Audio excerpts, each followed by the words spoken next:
దేశమంతా ఒక రకమైనటువంటి ప్రచారం జరుగుతుంది. ఖచ్చితంగా జగన్మోహన్ రెడ్డి సీఎం అవుతాడు. కానీ మీరు చాలా ధీమా వ్యక్తం చేస్తున్నారు. రాయచూడి నియోజకవర్గం మాత్రం హ్యాట్రిక్ సాధించిన శ్రీకాంత్ రెడ్డికి దక్కనివ్వము, ఖచ్చితంగా 3,000 నుంచి 9,000 మెజార్టీ నాకే వస్తుందని చెప్తున్నారు. పులివెందుల తర్వాత అంత ప్రజలు అంత పట్టం కట్టారు వైసీపీ. కానీ వైసీపీ ఇక్కడ ఉన్న నాయకులు దాన్ని ప్రజల నమ్మకాన్ని వాళ్ళు గెలవలేకపోయారు. ముఖ్యంగా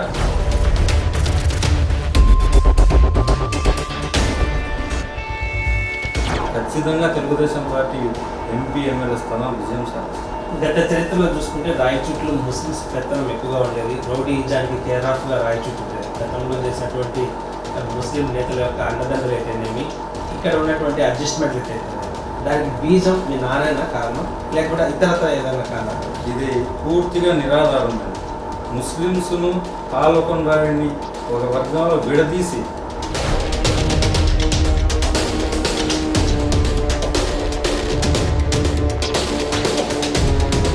రోడ్ల విస్తరణలో ఈ ముస్లిమ్స్ ఏరియాలో మీరు చేయి కూడా పెట్టలేని పరిస్థితి ఇక్కడ అధికారులు అయితేనేమి, పాలకులు అయితేనేమి. దానికి ప్రధాన కారణం అది కూడా అబద్ధం. కొంతమంది స్వార్థపరులు ముఖ్యంగా ఠానా మీద మసీదు వాళ్ళని ముందరికి వచ్చి అందరికంటే ముందు ఈ రోడ్ వైండింగ్లో వాళ్ళు మసీదును కొట్టేసి ఎనికి పెట్టారు. కడప జిల్లా రాయచూడి చరిత్రలో పాల్కొండ ముద్ర మార్క్ ఏ రాజకీయ నాయకుడు కూడా చేయలేని పరిస్థితి ఆయన తెచ్చుకున్నారు. ఒకటి, ఎక్కువగా అభివృద్ధి చెంది ఎక్కువగా చైతన్యం వస్తే తన మాట వినదనేసి అభివృద్ధికి కొంచెం దూరంగా కూడా పెట్టారని చెప్పి విమర్శ. పాల్గొండ 4 సార్లు ఎమ్మెల్యే అయ్యారంటే, ఒకసారి ఎంపీగా గెలిచారు అంటే ఇవన్నీ అభివృద్ధి చేయకుండా ప్రజల మన్ననలు పొందకుండా ఇన్నిసార్లు రాజకీయంగా ఎలక్ట్ అయ్యే అవకాశం ఎవరికైనా ఉందా? పార్టీకి చాలా విధేయతగా ఉంటాము, చంద్రబాబు మాట జవదాటం అంటున్న మీరు తెలుగుదేశం పార్టీ అధినేత స్వయంగా ప్రకటించినటువంటి తిరుమల తిరుపతి బోర్డు శాసన సభ్యత్వానికి మీరు మొదటి రోజు హాజరవ్వలేదు, తర్వాత మళ్ళీ బుజ్జిగింపులతో వెళ్ళారు. దాని వెనకాల మొత్తం ఆ రోజు టికెట్ బదులుగా నాకు ఇది ఇస్తాము అని చెప్పినప్పుడు మేము వ్యతిరేకించడం వాస్తవం.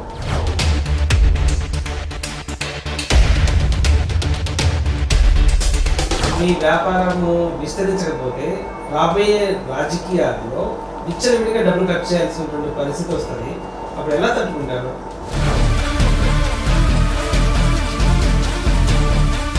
ఐదేళ్లలో మనం ప్రజలకు సేవ చేస్తామనే ఒక కాన్సెప్ట్గా ముందుకెళ్తే డబ్బుతో పెద్దగా అవసరం ఉండదనే భావం నాకైతే ఉంది. సో ఈసారి ఎలక్షన్స్లో ఖచ్చితంగా తెలుగుదేశం పార్టీ అఖండ మెజార్టీతో గెలుస్తుందని 100% రాష్ట్రంలో ముఖ్యమంత్రి లోకేష్ బాబు అవుతారు.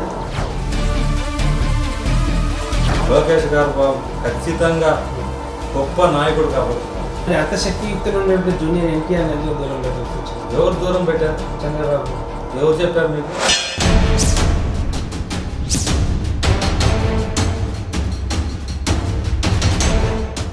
అతని అభిమానులు ప్రతి ఒక్కరు కూడా తెలుగుదేశం పార్టీకే చేస్తున్నారు. ఖచ్చితంగా ఎన్టీఆర్ కుటుంబం తెలుగుదేశం పార్టీ తరఫునే ఉంది. తెలుగుదేశం పార్టీ ఆదరించకపోతే స్వతంత్ర అభ్యర్థిగా పోటీ చేసి గెలుస్తారన్న ధీమా కూడా ఉందా? నాకు అన్యాయం జరిగితే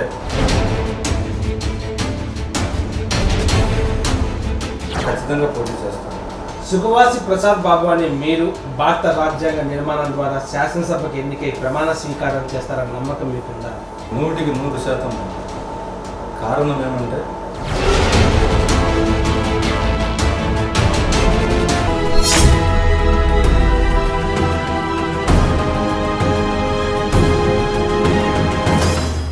నమస్తే, నా పేరు Gnaneshwar. Talking politics with iDream షోకి స్వాగతం. కడప జిల్లా ఎలక్షన్స్లో రసవత్తంగా రాయచూటి ఎన్నికలు ఉంటాయి. ఎందుకంటే గత ఎన్నికల చరిత్రలో చూసుకుంటే కన్నా రాయచూటి ఎన్నికల్లో ఒక సంచలనంగా ఉండేది ఎప్పుడు. సో అలాంటి రాయచూటి చరిత్రని మనం ఇప్పుడు పునరావృతం చేసుకుందాం, ఒకసారి జ్ఞాపకం చేసుకుందాం.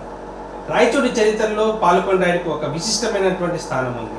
పాల్కొండాయుడు సంతానమే ఇప్పుడు రాజకీయ వారసులుగా తెలుగుదేశం పార్టీకి పెద్ద దిక్కుగా ఉన్న రాయచూటి నియోజకవర్గానికి. సో ఇలాంటి నేపథ్యంలో ఇప్పుడు మనతో పాటు పాల్కొండాయుడు చిన్న కొడుకైనటువంటి సుఖవాసి ప్రసాద్ బాబు మనతో ఉన్నాడు. నమస్తే అండి. మీ నాయన ఒక చరిత్ర, మీ నాయన రాజకీయం ఒక సంచలనం.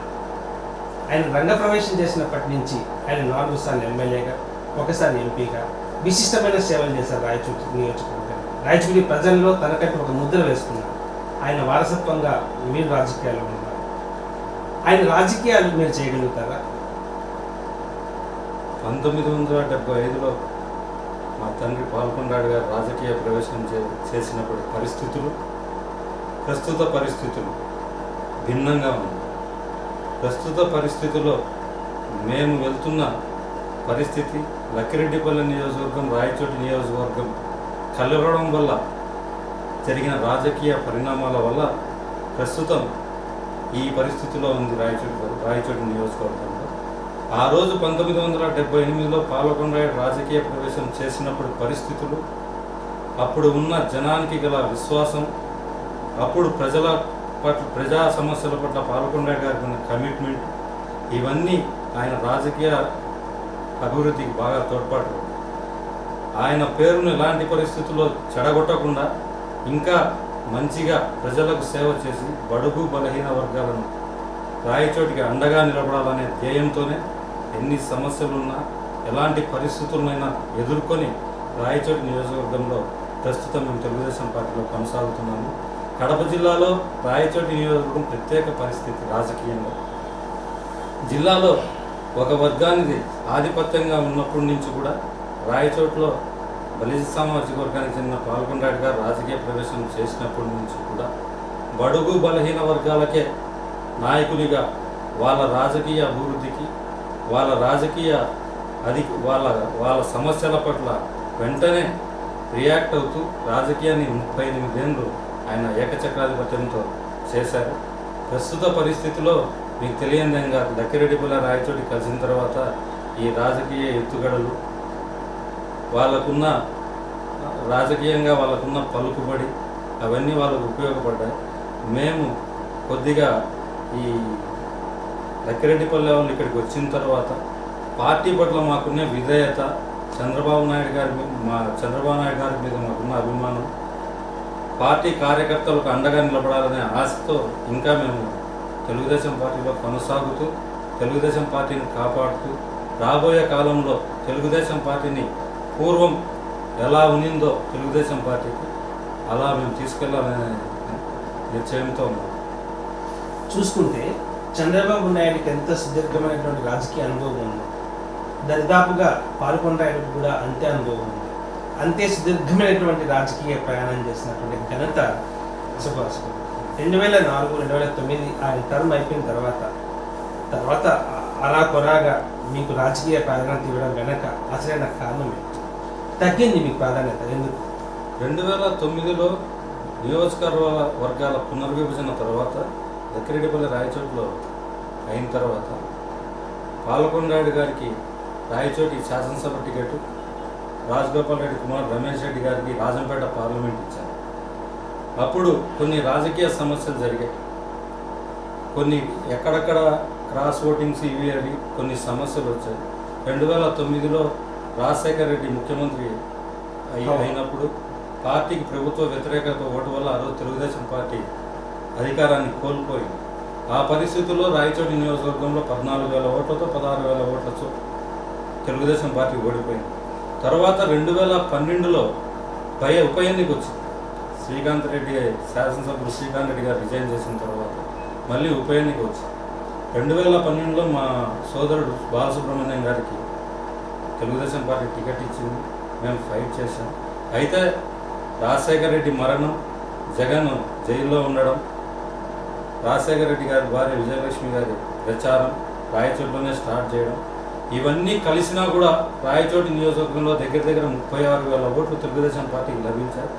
16 నియోజకవర్గాల్లో ఉప ఎన్నికలు జరిగితే 3-4 నియోజకవర్గాల్లో డిపాజిట్లు తెలుగుదేశం పార్టీకి వచ్చినాయి. ఆ రోజు పరిస్థితిని బట్టి అప్పుడు రాయచోటిలో కూడా ఒక మంచి గౌరవప్రదమైన ఓట్లు వచ్చాయి.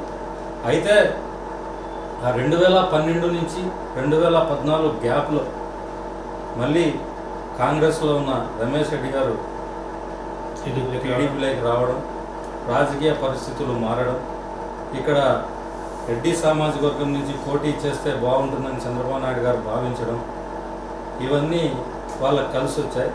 వాళ్ళకి టికెట్ 2014లో వచ్చింది. ఆ రోజు చంద్రబాబు నాయుడు గారి హామీ ప్రకారం నేను ఆ రోజు కూడా తెలుగుదేశం పార్టీకి చేశాం, అందరము చేశాం కలిసికట్టుగా. అయితే 2012లో ఏదైతే సానుభూతి ఉండిందో అదే 2014లో కూడా బాగా పనిచేసింది.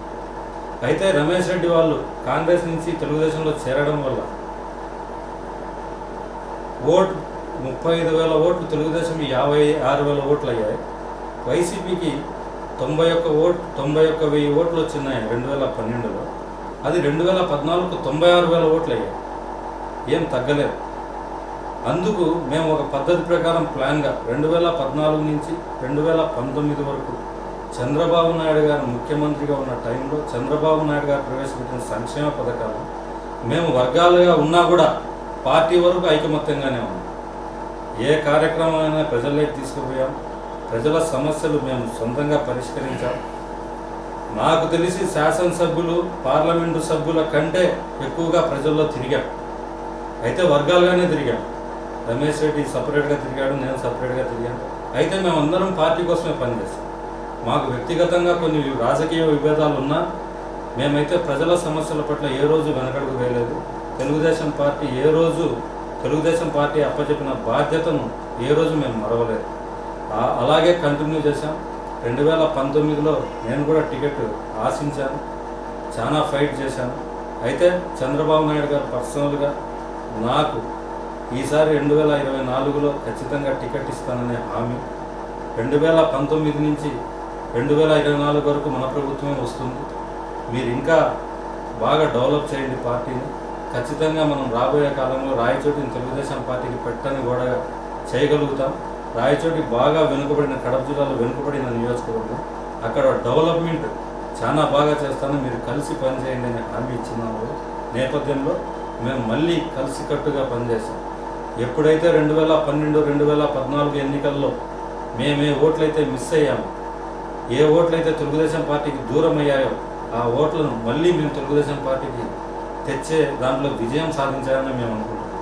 దాంట్లో ముఖ్యంగా మైనార్టీ ఓట్లు కానీ, బీసీల ఓట్లు కానీ, ఎస్సీ ఎస్టీల ఓట్లు కానీ, పూర్తిగా పార్టీకి దూరమైన వర్గాల నుంచి అన్ని ఓట్లను మేము తెలుగుదేశం పార్టీకి వేయించగలిగాం. ఖచ్చితంగా రాయచోటి 2019లో రాయచోటి నియోజకవర్గంలో దగ్గర 3,000 నుంచి 9,000 ఓట్ల మెజార్టీతో తెలుగుదేశం పార్టీ గెలవబోతుంది. ఖచ్చితంగా ఈ పార్లమెంటు స్థానం కూడా, రాజంపేట పార్లమెంటు స్థానం కూడా మేము సాధించబోతున్నాం. అంటే ఇప్పుడు ఒక అనాలిసిస్ చేద్దాం. 2014లో శ్రీకాంత్ రెడ్డి 37,000 ఓట్ల మెజార్టీ పైచులకు గెలిచారు. సో ఆ 37,000 ఓట్లతో పాటు ఇక మెజార్టీ కూడా 3 నుంచి 9,000 మెజార్టీ వస్తుందని ఆశాభావం వ్యక్తం చేస్తున్నారు మీకు. అంటే దాదాపుగా 45,000 ఓట్లు ప్రభావితం కేవలం ప్రసాద్ బాబు వల్లనే అయ్యింది అనేది వాస్తవమా కాదు? అది వాస్తవం అని నేను చెప్పలేను. కారణం ఏమంటే చంద్రబాబు ముఖ్యంగా తెలుగుదేశం పార్టీ ప్రవేశపెట్టిన పథకాలు, పాలకొండాయుడు గారికి బడుగు బలహీన వర్గాల్లో ఉన్న చరిష్మా, రాజగోపాల్ రెడ్డి వల్ల రాజకీయ నేపథ్యం, 3 కలగలిపి రాయచోటి నియోజకవర్గంలో పార్టీ బాగా పుంజుకోవడానికి ఉపయోగపడ్డాయి. ముఖ్యంగా బడుగు బలహీన వర్గాలు రాయచోట్ల అత్యధికంగా ఉన్న ఒడ్డెర ఓటర్లు అయితే ఏమి, తొగట, కురబ, దూదేకుల, ప్రతి ఒక్క బడుగు బలహీన వర్గాలు ఎవరైనా సరే, యాదవులు కానీ ప్రతి ఒక్కరూ తెలుగుదేశం పార్టీకి 2009, 2004, 1999లో ఏ విధంగా అయితే సపోర్ట్ చేశారో ఆ ఓటర్లను అందరినీ మేము మళ్ళీ ఆకట్టుకొని మళ్ళీ తిరిగి తెలుగుదేశం పార్టీకి ఓటు వేయించగలిగాం. రాష్ట్రమంతా ఒక రకమైన ప్రచారం జరుగుతుంది. ఖచ్చితంగా జగన్మోహన్ రెడ్డి సీఎం అవుతాడు, కడప జిల్లాలో స్వీప్ అవుతాయి, అన్ని సీట్లు వైఎస్ఆర్సీపీ పార్టీకి వస్తాయి అని. కానీ మీరు చాలా ధీమా వ్యక్తం చేస్తున్నారు. రాయచూడి నియోజకవర్గం మాత్రం హ్యాట్రిక్ సాధించిన శ్రీకాంత్ రెడ్డికి దక్కనివ్వము, ఖచ్చితంగా 3,000 నుంచి 9,000 మెజార్టీ నాకే వస్తుందని చెప్తున్నారు. ప్రధాన కారణం చరిష్మా పక్కన పెడితే వారికి ఉన్నటువంటి అంచనాలకి మీరు చెప్తున్నటువంటి మాటలకి చాలా వ్యత్యాసం ఉంది. ఎలా భర్తీ చేస్తారు? ప్రజలలో వైసీపీ పట్ల రాయచోటి నియోజకవర్గం ముఖ్యంగా పులివెందుల తర్వాత ప్రజలు అంత పట్టం కట్టారు వైసీపీ. 2009లో కానీ, 2012లో కానీ, 2014లో కానీ వైసీపీ ఇక్కడ ఉన్న నాయకులు దాన్ని, ప్రజల నమ్మకాన్ని వాళ్ళు గెలవలేకపోయారు. ముఖ్యంగా ఈ 10 ఏళ్ల కాలంలో రాయచోటి సమస్యల పట్ల అసెంబ్లీలో కానీ, ప్రభుత్వ దృష్టికి తీసుకువెళ్ళడంలో కానీ పూర్తిగా వైసీపీ నాయకులు విఫలమయ్యారు. ముఖ్యంగా ఆ సమయంలో నేను కానీ, రమేష్ రెడ్డి గారు కానీ, తెలుగుదేశం పార్టీ మండల నాయకులు కానీ, కార్యకర్తలు కానీ ప్రజా సమస్యల పట్ల వెంటనే స్పందించడం, దానికి పరిష్కారం చూడడం ఇవన్నీ జరిగాయి. మాకు ఎంపీ కానీ ఎమ్మెల్యే అధికారాలు లేకపోయినా మేము ప్రజల్లో ఉన్నాం. అదే మాకు కొంత బలంగా మేము రాబోయే కాలంలో సాధించబోతున్నాం. అదే పరిస్థితుల్లో శ్రీకాంత్ రెడ్డికి ఎప్పుడూ లేనంత రాయచోటి రాజకీయం బిగినైనప్పటి నుంచి ఎప్పుడూ లేనంత మెజార్టీని రాయచోటి ప్రజలు ఇచ్చారు. 2012లో ఇచ్చారు, 2014లో ఇచ్చారు. 2012లో 54,000 ఓట్లు, అంటే ఇప్పుడు కాంగ్రెస్ దూరంగా ఉంది రమేష్ రెడ్డి. తర్వాత కలిసిన తర్వాత 2014లో కలిసిన తర్వాత 54,000 ఓట్లు అయ్యాయి. దాన్ని ఈరోజు చంద్రబాబు నాయుడు అభివృద్ధితో మేము దాదాపు 90,000 ఓట్లు పైచిలకు ఓట్లను చేశామని నమ్మకం మేము నమ్ముతున్నాం. వాళ్ళు పోగొట్టుకున్నారు, ముఖ్యంగా మైనార్టీ. రాయచోటి మైనార్టీలు రాజశేఖర రెడ్డికి కానీ వైసీపీ పార్టీకి కానీ పెట్టనివ్వడం, అలాంటి వాళ్ళలో నమ్మకం కోల్పోయారు. 10 ఏళ్ల నుంచి రాయచోటి మున్సిపాలిటీలో వైసీపీ ఉంది. చైర్మన్ కానీ ప్రతి ఒక్కరు, కౌన్సిలర్లు కానీ అత్యధిక స్థానాలు గెలుచుకొని రాయచోటి మున్సిపాలిటీని పరిపాలిస్తున్నది వైసీపీ. దానికి ప్రత్యేకమైన నిధులేం అవసరం లేదు. అన్ని సంస్థల నుంచి ఎక్కడి నుంచి సెంట్రల్ గవర్నమెంట్ కానీ స్టేట్ గవర్నమెంట్ నుంచి కానీ వచ్చే నిధులన్నీ వస్తున్నాయి. ఎలాంటి అభివృద్ధి చేశారు? ముఖ్యంగా మున్సిపాలిటీలో వైసీపీ వాళ్ళు పూర్తిగా విఫలమయ్యారు. ప్రజలు నమ్మి 2 సార్లు మున్సిపల్ చైర్మన్ చేస్తే వర్గపోరు, సొంత లాభాలు చూసుకోవడం వల్ల పూర్తిగా ఫెయిల్యూర్ అయ్యింది. మైనారిటీల్లో నమ్మకం పోవడానికి ప్రధాన కారణం ఎలక్షన్ 20 రోజులు 25 రోజులు ఉందనంగా శ్రీకాంత్ రెడ్డి గారు చైర్మన్ గారు కాలువలు ఎత్తించే ప్రోగ్రాం పెట్టారు. ఇక్కడ 10 ఏళ్ల నుంచి ఉండేది వైసీపీ మున్సిపాలిటీలో. మీకు 10 రోజుల ముందు నుంచి కాలువలు, డ్రైన్స్ క్లీన్ చేయడము, రోడ్లు క్లీన్ చేయడము పని ఎందుకు చేయాల్సిన అవసరం ఎందుకు వచ్చింది? ప్రజలు నమ్మరు. ఖచ్చితంగా ప్రజలు ఈ 10 ఏళ్లలో వైసీపీ మాకేం చేసింది అని గమనించారు. తెలుగుదేశం నాయకులకు అధికారం లేకపోయినా తెలుగుదేశం పార్టీ నాయకులు మాకేం చేశారని. దీంతోపాటు రాష్ట్రంలో చంద్రబాబు నాయుడు సంక్షేమం ప్రతి ఇంటికి చేర్పించగలిగారు. రేషన్ కార్డులు అయితే ఏమి, వృద్ధాప్య పింఛన్లు అయితే ఏమి, పసుపు కుంకుమ డ్వాక్రా మహిళలకు చెక్కులు అయితే ఏమి, ప్రతి ఒక్క పథకం పెళ్ళిళ్ళది ముస్లిమ్స్ది కానీ హిందువులది కానీ ప్రతి పండగకు తెలుగుదేశం పార్టీ ఇచ్చిన కానుకలు కానీ చంద్రన్న భోజనం కానీ ప్రతి ఒక్కటి ప్రజలకు అందుతుంది. ఈ 10 ఏళ్లలో ఏదైతే నష్టపోయారో, ఈ 5 ఏళ్లలో చంద్రబాబు నాయుడు వల్ల ఏదైతే ప్రజలు లాభం పొందారో, ఇంకా రాయచోటి నియోజకవర్గంలో తెలుగుదేశం పార్టీ ఎమ్మెల్యే ఉంటే రాబోయే కాలంలో ఇంకా మేలు జరుగుతుందని నమ్మకం ప్రజల్లో కల్పించాం. ఖచ్చితంగా తెలుగుదేశం పార్టీ ఎంపీ ఎమ్మెల్యే స్థానాలు విజయం సాధిస్తారు. గత చరిత్రలో చూసుకుంటే రాయచూట్లో ముస్లిమ్స్ పెత్తనం ఎక్కువగా ఉండేది. రౌడీజానికి కేర్ ఆఫ్గా రాయచూట్ ఉండేది. గతంలో చేసినటువంటి ముస్లిం నేతల యొక్క అండదండలు అయితేనేమి, ఇక్కడ ఉన్నటువంటి అడ్జస్ట్మెంట్లు అయితేనేమి, పాల్కొండ రాయుడు వాళ్ళతో ప్రయాణం చేస్తూ వారి యొక్క పెత్తనం తగ్గించాలని చెప్పి ఒక రకమైనటువంటి సమాచారం. సో అదే పరంపర ఇప్పుడు కూడా కొనసాగుతుంది. దానికి బీజం మీ నాన్న కారణం, లేకపోతే ఇతరత్ర ఏదైనా కారణం? ఇది పూర్తిగా నిరాధారమైన ముస్లిమ్స్ను పాల్కొండ రాయుడిని ఒక వర్గంలో విడదీసి రాజకీయ లబ్ధి పొందినారే తప్ప 1978 ముందు సామాన్యుడు పాల్కొండ రాయుడు ఒక లారీ యజమాని, చిన్న ఫ్యామిలీ నుంచి, ఒక గౌరవమైన ఫ్యామిలీ నుంచి వచ్చిన వ్యక్తి సామాన్యుడు. అలాంటి సామాన్యుడిని హబీబుల్లా గారు 1973లో హబీబుల్లా గారు ఎమ్మెల్యే అయిన తర్వాత హబీబుల్లా గారి అంచుడుగానే ఉన్నారు పాల్కొండ రాయుడు గారు. రాయచోట్లో ముస్లిమ్స్లో అత్యధికంగా ఎక్కువ పరిచయాలు ఉండే వ్యక్తి. అలాంటి వ్యక్తిని ఆ రోజు రాజకీయంగా రాజగోపాల్ రెడ్డి గారు అయితే ఏమి, ఆదినారాయణ రెడ్డి గారికి ప్రోద్బలంతో రాజకీయాల్లోకి వచ్చి ఎమ్మెల్యేగా జనతా పార్టీ తరఫున పోటీ చేశారు. అప్పుడు హబీబుల్లా గారు పోటీ చేశారు. వాళ్ళిద్దరికీ రాజకీయంగా పోటీ పడ్డం, రాజకీయ వైరం తప్ప ఇక్కడ ముస్లిమ్స్కు పాల్కొండ రాయుడికి సపరేట్గా ఎలాంటిది లేదు. అయితే కొంతమంది పాల్కొండ రాయుడు భుజం మీద తుపాకీ పెట్టి కాల్చడం వల్ల పాల్కొండ రాయుడి మీద ముస్లింలలో చెడ్డ పేరు తీసుకొచ్చేదానికి ప్రయత్నించారు. కానీ మాకు ఆ చెడ్డ పేరు తొలగించుకునేదానికి ఎక్కువ సమయం కూడా పట్టలేదు. పాలకొండాయుడు కుటుంబం మైనార్టీలకు ఎప్పుడు అండదండలుగా ఉంటుంది. ఏ విషయంలో అయినా రాయచోటిలో హిందువులు ముస్లింలు ఐకమత్యంగా ఉండేదానికి ఎక్కువగా నాకు తెలిసి నాకు ఉన్న పరిజ్ఞానం ప్రకారం పాలకొండాయుడు గారు కృషి చేసినట్లు ఏ నేత కృషి చేయలేదు. అంతేకాకుండా ఇప్పుడు రోడ్ల విస్తరణలో ఈ ముస్లిమ్స్ ఏరియాలో మీరు చేయి కూడా పెట్టలేని పరిస్థితి ఇక్కడ అధికారులు అయితేనేమి పాలకులు అయితేనేమి, దానికి ప్రధాన కారణం అది కూడా అబద్ధం. కొంతమంది స్వార్థపరులు దాదాపు 95% రోడ్ ఎంక్రోచ్మెంట్స్ జరిగాయి. ముఖ్యంగా ఠానా మీద మసీదు వాళ్ళని ముందరికి వచ్చి అందరికంటే ముందు ఈ రోడ్ వైండింగ్లో వాళ్ళు మసీదును కొట్టేసి ఎనికి పెట్టుకున్నారు. ఇది అబద్ధం. కొంతమంది ఒకరిద్దరు స్వార్థపరుల వల్ల దాన్ని అందరికీ ఆపాదించడం కూడా కరెక్ట్ కాదు. దాన్ని కోర్టులలో వేసి టెక్నికల్గా అడ్డం పెట్టడం వల్లే ఈ నేషనల్ హైవే వాళ్ళు చేయలేకపోయారు తప్ప మొత్తం ఎస్ఎన్ కాలనీ నుంచి మాసాపేట వరకు ఎక్కడే కానీ ఎన్క్రోచ్మెంట్కి ఎవరు స్వచ్ఛందంగా ముందుకు వచ్చారు? కొద్ది మంది, ఒక ముగ్గురు నలుగురే, 4 బిల్డింగ్లు 5 బిల్డింగ్లు అడ్డం ఉన్నాయి తప్ప మిగతా ఎక్కడా ఎవరు ఏ మతపరంగా కానీ అందరం రాయచోటి అభివృద్ధికి పాటుపడే వాళ్ళమే. ఎవరు ఇక్కడ ఎన్క్రోచ్మెంట్కి వ్యతిరేకంగా లేదు.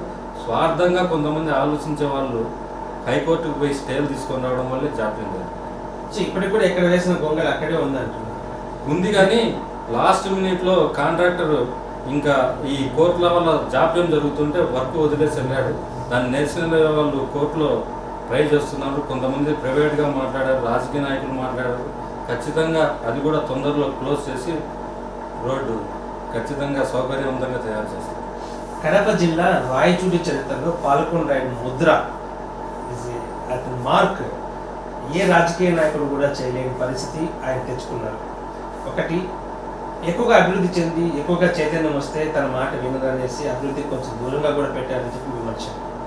దాన్ని మీరు ఎలా చూస్తారు? అది అబద్ధం. పాలకొండాయుడు గారు ఎంపీగా ఎమ్మెల్యేగా ఉన్న రోజుల్లో రాష్ట్ర బడ్జెట్ అప్పుడు వచ్చే నిధులు ప్రకారం ఇక్కడ అభివృద్ధి చేయగలిగినామే తప్ప పాలకొండాయుడు గారు 4 సార్లు ఎమ్మెల్యేగా ఉన్నప్పుడు 100, 1000, 1500 కోట్ల బడ్జెటే రాష్ట్ర బడ్జెట్ ఉంది కానీ లక్షల కోట్ల బడ్జెట్ లేదు. ఆ రోజు కూడా ఈ రోజు కూడా పాలకొండాయుడు 4 సార్లు ఎమ్మెల్యే అయ్యారంటే, ఒకసారి ఎంపీగా గెలిచారు అంటే 10 సార్లు రాజకీయంలో రాయచోటి నియోజకం నుంచి పోటీ చేసిన వ్యక్తి. ఇవన్నీ అభివృద్ధి చేయకుండా ప్రజల మన్ననలు పొందకుండా ఇన్నిసార్లు రాజకీయంగా ఎలక్ట్ అయ్యే అవకాశం ఎవరికైనా ఉందా? కేవలం భయపెట్టడం, బాంబులు వేయడమే పాలకొండాయుడికి తెలుసు. ప్రజా సంక్షేమం కానీ ప్రజల శ్రేయస్సు కానీ ఎప్పుడు ఆలోచించడం అని చెప్పి కూడా అంటారు. అంటే బాంబులు బాగా వాడిన వ్యక్తి రాజకీయాలు ఎవరు ఉన్నారంటే పాలకొండాయుడు అంటారు. పాలకొండాయుడు అంటేనే బాంబులు నాయుడు అంటారు. దాన్ని ఎలా చూస్తారు అసలు? ఇది అబద్ధం, పూర్తిగా అబద్ధం. పాలకొండాయుడిని రాష్ట్ర స్థాయిలో పేరు చెడగొట్టాలా, ఒక నాయకుడిగా బాగా పేరు తెచ్చుకుంటున్న సమయంలో అతనికి ఆపాదించింది. పాలకొండాయుడి మీద ఎక్కడా బాంబుల కేసులు లేవు. పాలకొండాయుడి మీద పోటీ చేసిన వాళ్ళ మీద బాంబుల కేసులు ఉన్నాయి కానీ పాలకొండాయుడి మీద 3 సార్లు హత్యా ప్రయత్నం జరిగిన కేసులు అవతల మీద ఉన్నాయి కానీ పాలకొండాయుడి మీద ఒక్క హత్యా ప్రయత్నం కేసు కానీ ఎలాంటి కేసులు కానీ ఎక్కడెక్కడ చిన్న గలాటల్లో సంబంధం లేని కేసుల్లో ఆయన ఇరికించడమే తప్ప హత్య కేసుల్లో కానీ బాంబుల కేసుల్లో కానీ పాల్గొండాయుడి పేరు ఎక్కడైనా మీరు చూసింటే చెప్పండి. ఇది అవతల వాళ్ళు పాల్గొండాయుడు గారిని డీగ్రేడ్ చేసేదానికి, పాల్గొండాయుడు రాష్ట్ర స్థాయిలో పేరు చెడగొట్టడానికి ఇది వాడి రాజకీయంగా దెబ్బతీసేందుకే ఈ పేరు వాడుతుంటారు. అంటే పాల్కొండాయుడు 4 దఫాలుగా ఎమ్మెల్యేగా ఉంటూ ఒకసారి పార్లమెంటుకు కూడా ప్రాతినిధ్యం వహించారు, రాజంపేట పార్లమెంట్. సో అంత రాజకీయ నేపథ్యం ఉన్నటువంటి పాల్కొండాయుడు మంత్రి పదవి ఎందుకు దక్కలేదు?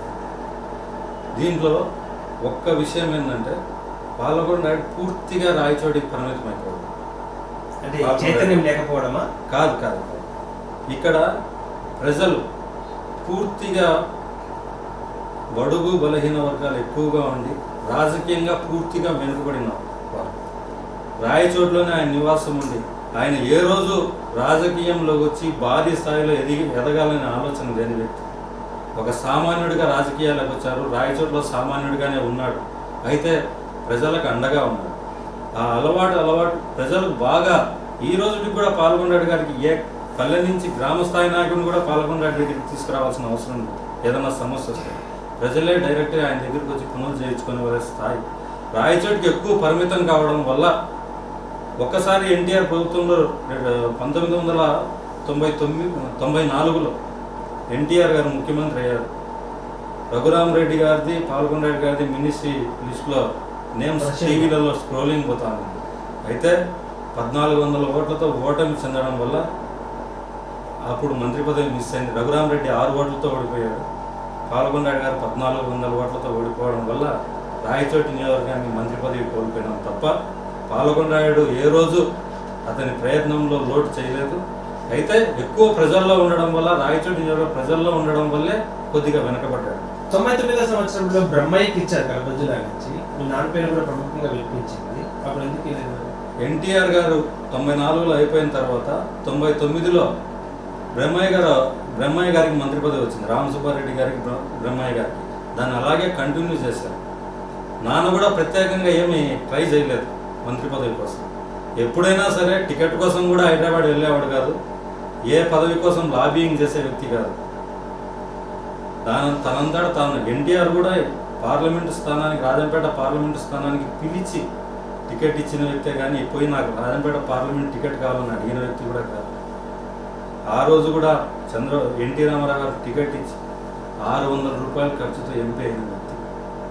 ఏ రోజు పదవుల కోసం ఆశపడలేదు. రాయచోటి ప్రజలు అభివృద్ధి చెందాలా, బడుగు బలహీన వర్గాలకు అండగా ఉండాలా. మాకు కూడా రాజకీయంగా ఎప్పుడు చెప్పినా మనకు రాజకీయం ఉన్నా లేకపోయినా బడుగు బలహీన వర్గాలకు పూర్తిగా అండగా ఉండండి.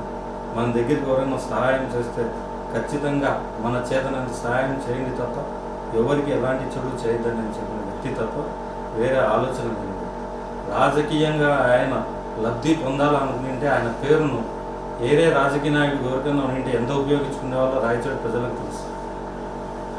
ఈరోజు ఆయన సామాన్యుడుగానే 2014లో కానీ 2019లో కానీ మాకు టికెట్ రాకపోవడానికి ఒక కారణం కూడా ఉంది. ధనబలం, మాకంత ధన అండ లేకపోవడం. సంపాదించలేదంటారా? 100%. 1978లో రాజకీయ అరంగేట్రం చేసిన నాయకులతో పాల్గొండరెడ్డి గారి ఆస్తులను పోల్చుకోండి.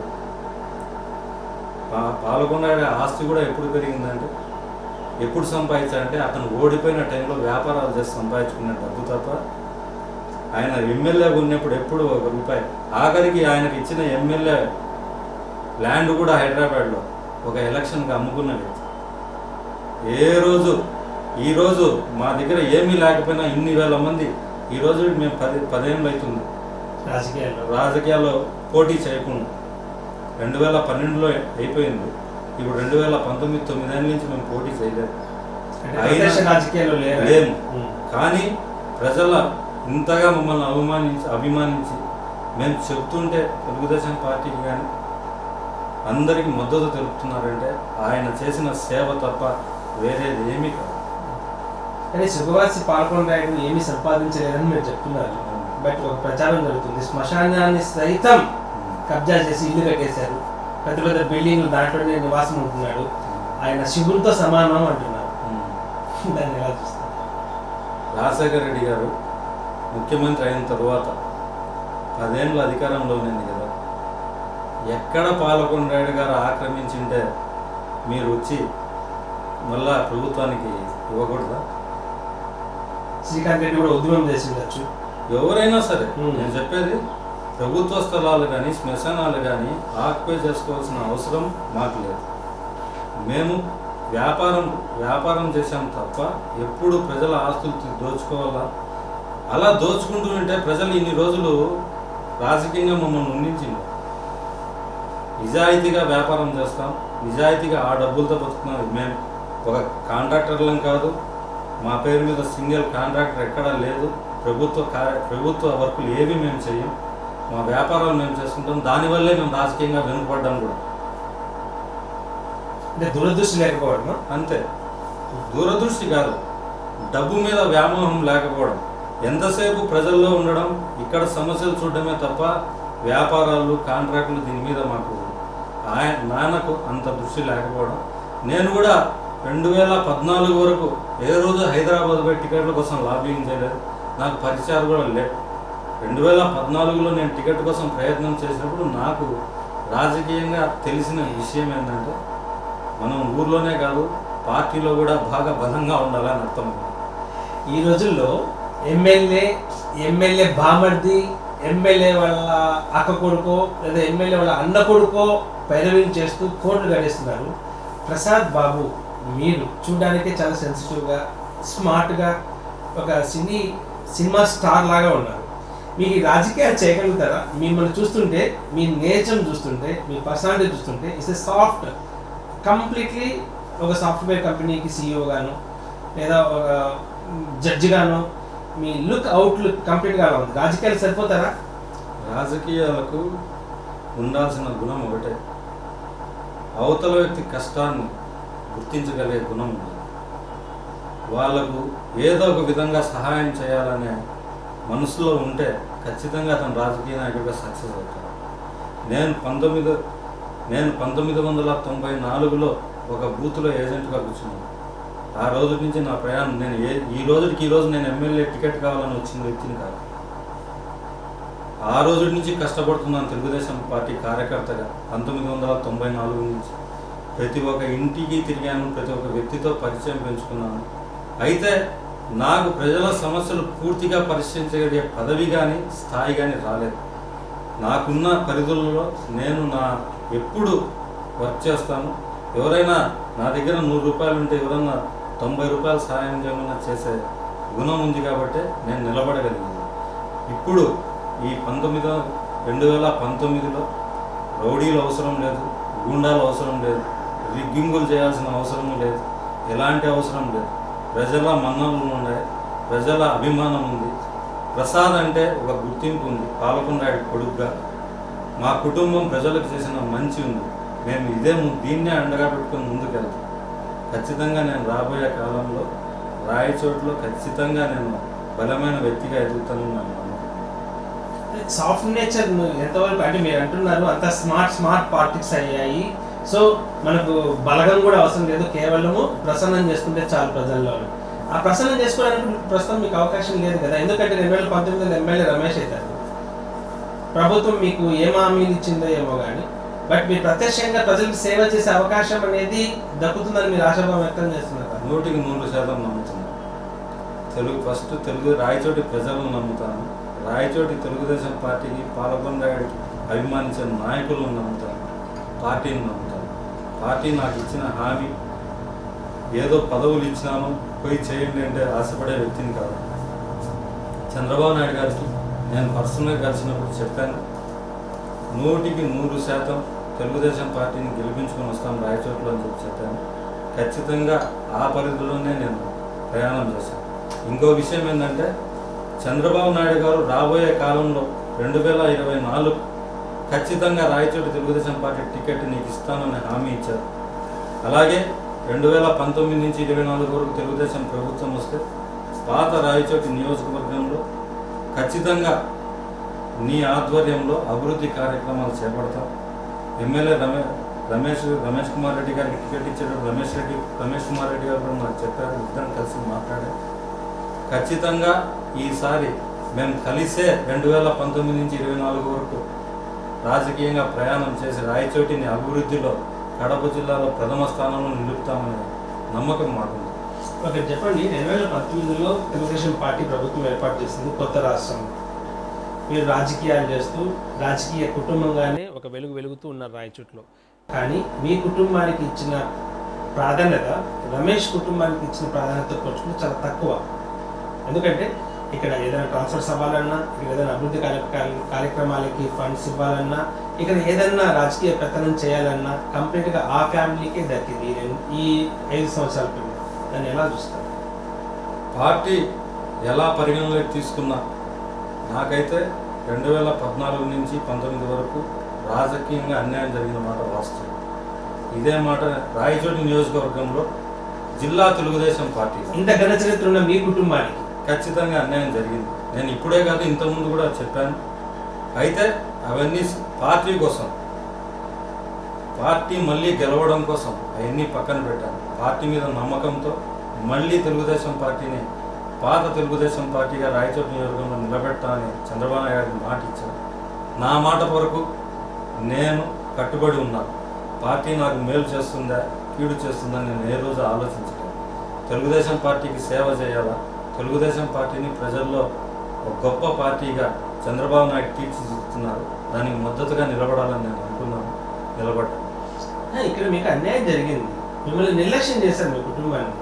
అయినప్పటికీ మీరు రాజకీయ ప్రాబల్యం కోసమో లేదా రాజకీయ నివాసం కోసమో ఆ పార్టీ వెంటున్నారు అనేది ప్రచారం. మీకే ఇదే కానీ ఏ రెడ్డిస్కో ఇంకొకరికి వేరే పార్టీలో జరిగితే పార్టీని ఎడంకాంతని బయటకు వచ్చేసిన పరిస్థితి. అలాంటి మీరు పార్టీని నమ్ముకోవడానికి కారణం ఏదైనా ఆశించారు? లేదు. పార్టీ పాలకొండాడికి కానీ పాలకొండాడి కుటుంబానికి కానీ 1983 నుంచి అండగా నిలబడటం.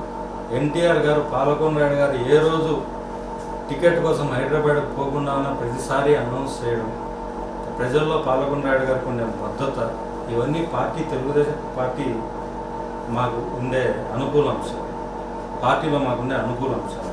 ఇంకోటి రాజశేఖర రెడ్డి గారితో తలపడటం. జిల్లాలో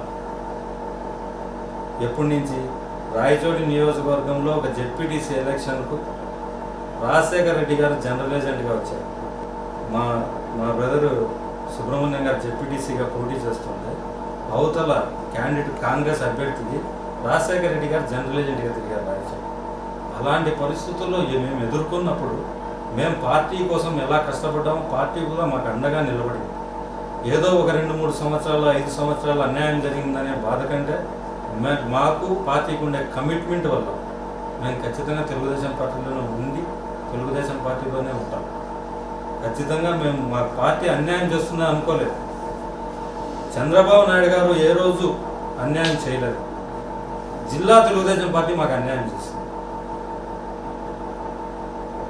కాబట్టే ఆ 2014 నుంచి 2019గా రాజకీయంగా దెబ్బతీసేదానికి తప్ప అది ఏ పార్టీలో అయినా ఉండేదే. నియోజకవర్గంలో 2 నాయకులు ఉంటే ఖచ్చితంగా ఎవరైతే అధికారం అనుభవిస్తారో మిగతా అధికారం లేని వ్యక్తిని రాజకీయంగా వెనుకబడేటట్లు చేస్తారు. దాంట్లో భాగంగానే జరిగింది తప్ప పార్టీకి పాలకొండాడిని రాజకీయంగా అనగదొక్కాలనే ఉద్దేశం అయితే పార్టీకి లేదు. సో చంద్రబాబు చాలా స్పష్టమైనటువంటి హామీ ఇచ్చారు. 2019 ఎన్నికల్లో రమేష్ రెడ్డిని గెలిపించుకుంటురా, నెక్స్ట్ మీకు అక్కడ మీరే ఎమ్మెల్యే అని చెప్పేది ఒక రకమైనటువంటి మీరు చెప్తున్నటువంటి, కానీ ఆఫ్ ది రికార్డు ఎమ్మెల్సీని ప్రసాద్ బాబుని ఎమ్మెల్సీని చేస్తాను, ఇది నా హామీ అన్నాడు. అందుకోసం మీరు చాలా ఎమ్మెల్యే కన్నా రమేష్ రెడ్డి కుటుంబం కన్నా మీరు మీ యొక్క స్నేహితులు మీ కార్యవర్గం పనిచేసిందని చెప్పి అనుకుంటున్నారు. అందరం కలిసి పనిచేస్తాం, అందరం కష్టపడి పనిచేస్తాం. తెలుగుదేశం పార్టీ ప్రతి కార్యకర్త కష్టపడి పనిచేస్తాం. చంద్రబాబు నాయుడు గారు ఎమ్మెల్సీ ఇస్తానని అతని అభిమానంతో మా కుటుంబం మీద ప్రేమతో మేము పార్టీకి చేసిన సేవను గుర్తించి చెప్పిన మాట తప్ప నేనేమి డిమాండ్ చేయలేదు, ఆశించలేదు. చంద్రబాబు నాయుడు గారే అనౌన్స్ చేస్తారనే విషయం కూడా నాకు తెలియదు. రాయచోట్ల మీటింగ్లో అనౌన్స్ చేస్తారనే విషయం కూడా నాకు తెలియదు. నాకు ఒకటే, నేను ఊహ తెలిసినప్పటి నుంచి తెలుగుదేశం పార్టీ జెండా మోసాను. ఆ పార్టీకి చేయాలి, వాళ్ళు పదవులు ఇచ్చినా ఈకపోయినా దేనికైనా తెలుగుదేశం పార్టీకి సేవ చేస్తున్నాం. ఖచ్చితంగా తెలుగుదేశం పార్టీ నన్ను గుర్తిస్తుందని నేను ఆశిస్తున్నాను. కష్టపడడం అయితే ప్రతి ఒక్కరం కష్టపడ్డాం. రమేష్ రెడ్డి గారు కానీ, శ్రీనివాసరెడ్డి గారు కానీ, నేను కానీ, మా నాన్న కానీ, కార్యకర్త కానీ, గ్రామ స్థాయి కార్యకర్త నుంచి నియోజకవర్గ స్థాయి కార్యకర్త వరకు అందరం యుద్ధం చేసినట్టు చేశాం. రాయచోటి నియోజకవర్గంలో ఎలక్షన్ టైం తక్కువ ఉన్నింది.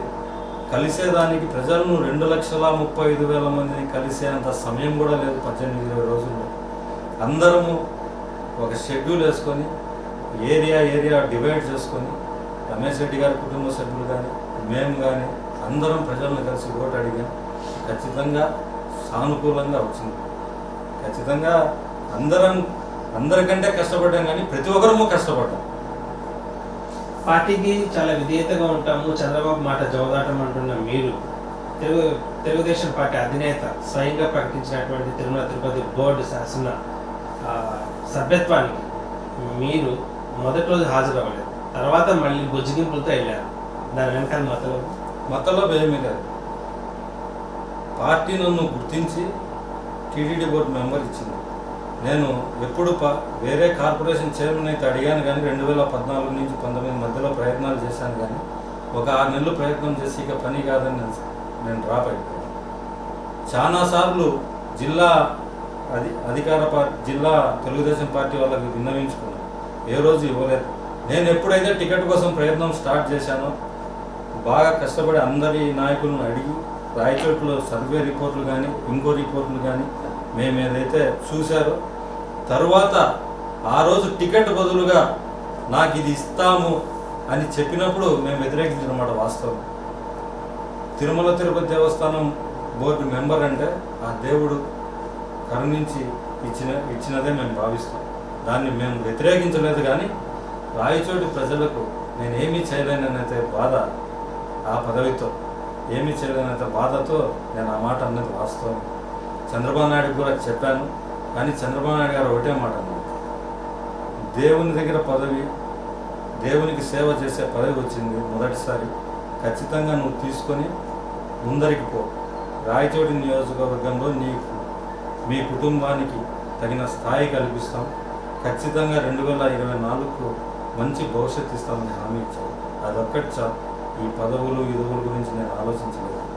పార్టీ గుర్తిస్తే చాలు అనుకున్నాను. ఈరోజు దానికోసమే ఇంత కష్టపడి పార్టీని గెలిపించి ఈరోజు రాష్ట్ర స్థాయిలో రాయచోటి గురించి చర్చించుకుంటానంటే మా అందరి కష్టం. తిరుమల తిరుపతి బోర్డు అంటేనే దేశవ్యాప్తంగా ఒక క్రేజ్ ఉన్నటువంటి ధార్మిక సంస్థ. అలాంటి సంస్థలో ఎంతోమంది మినిస్టర్లు, ప్రైమ్ మినిస్టర్ వాళ్ళ బంధువులు కూడా బోర్డు మెంబర్లు అవ్వాలని ప్రయత్నం చేస్తున్నారు. వేలాది కోట్ల రూపాయలు ఉన్నటువంటి వాళ్ళు కూడా బోర్డు మెంబర్ అవ్వాలని చూస్తున్నారు. అలాంటి అవకాశం మీకు కల్పించారు. మీరు ప్రమాణ స్వీకారం చేసిన క్షణాలు మీకు ఎలా అనిపించింది? మీ వయసు కూడా ఆ పోస్ట్కి సరిపోయేది కూడా కాదు, అయినా మీకు అవకాశం భగవంతుడు కల్పించారు. ఆ క్షణాలు మీ అనుభూతి ఎలా?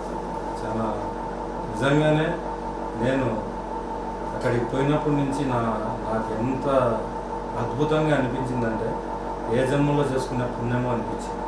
ముందైతే చంద్రబాబు నాయుడు గారితో వద్దన్నాను కానీ తిరుమల కొండ మీద పోయి ప్రమాణ స్వీకారం చేసే సందర్భం చూసిన తర్వాత నాకు తెలియకుండానే నిజంగానే దేవుడిచ్చిన ఒక బహుమతిగా నేను అనుకున్నాను.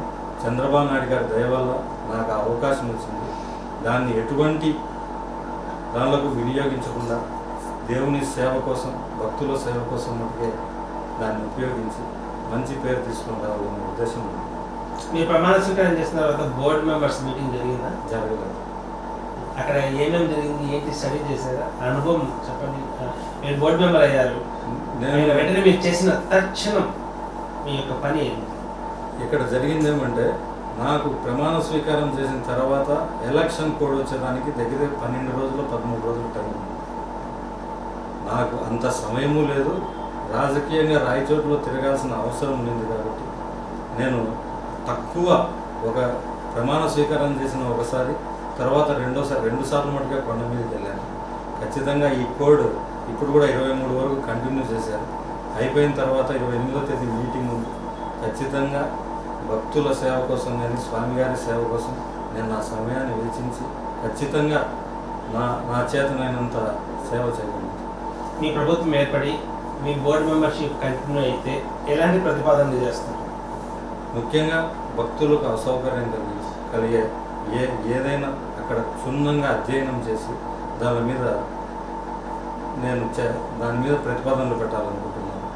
అలాగే మొత్తం రాష్ట్రంలో కానీ గ్రామ స్థాయిలలో కానీ స్వామివారి యొక్క డెవలప్మెంట్ యాక్టివిటీస్ ప్రతి గ్రామంలో కూడా వినిపించాలనే ఆశతో ఉన్నాను. దాని మీద ప్రత్యేక ప్రణాళికతో చంద్రబాబు నాయుడు గారికి కలిసి స్వామివారి నుంచి వస్తున్న నిధులు క్షేత్రస్థాయిలో ప్రజలకు కూడా అందుబాటులో ఉండే విధంగా ఇప్పుడే కొన్ని వేల కోట్ల రూపాయలు సేవ చేస్తున్నాం.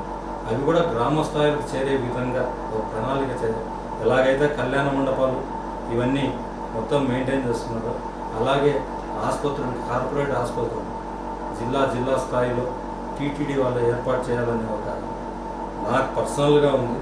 దాన్ని కమిటీకి అయితే కానీ ముఖ్యమంత్రి గారికి అయితే నిర్ణయించుకోవాలి. సో ఇలాంటి ప్రణాళికతో ముందుకు వెళ్దాం అనుకుంటున్నాను.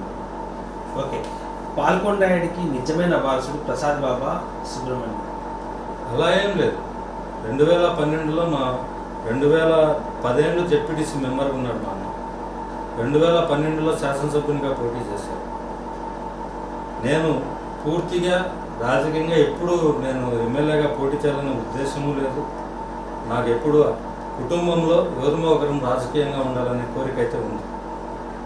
కారణం ఏమంటే పాలకొండాయుడు రాష్ట్ర స్థాయిలో పేరు ప్రఖ్యాతి ఉన్న వ్యక్తి.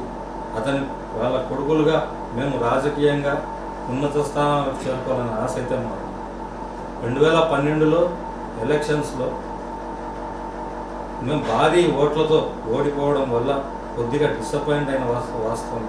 కారణం ఏమంటే మా సోదరుడు దాదాపు లక్కిరెడ్డిపల్లె, రామాపురం, గాలివీడు, సంబేపల్లి, చిన్నమణ్యం, రాయచోటి రూరల్ ఏరియాలో దాదాపు బీసీ కాలనీస్లో కానీ ఎస్సీ ఎస్టీ కాలనీస్లో కానీ ఒక 20-25% టెంపుల్స్ ఆయన సొంత నిధులతో ఏర్పాటు చేశారు. ఎన్నో ఊర్లకు తాగునీటి సౌకర్యాలు కానీ సాగునీటి సౌకర్యాన్ని బోర్లు కానీ ఎవరన్నా పిల్లల చదువుల కోసం కానీ విపరీతంగా ఆయన సొంత నిధులు వేచించారు. ఏ రోజైతే 2012లో భారీ మెజార్టీతో ఓడిపోతే కొద్దిగా అసంతృప్తికి గురి అయినారు తప్ప మేము ఎప్పుడు రాజకీయం కోసం మేము విడిపోయి రాజకీయ పదవుల కోసం కొట్లాడుకునే స్టేజ్లో లేదు. ఈరోజు కూడా మేము కొంచెం దూరంగా ఉన్నా కూడా రాజకీయంగా అయితే ఎప్పుడైనా ఒకటిగానే ఉంటాం. ఎప్పుడు ఎవరు పోటీ చేయాలని చంద్రబాబు నాయుడు ఆశ్రయించినా నా సహకారం ఎప్పుడు ఉంటుంది. దూరంగా ఉండడానికి కారణం? దూరంగా ఏం లేదు, ఇదే రాజకీయ గ్యాప్. ఆయన రాజకీయాలకు దూరంగా ఉండడం తప్ప రాజకీయ ఇద్దరు అలాగే ఏం లేదు, కలిసే ఉన్నాం.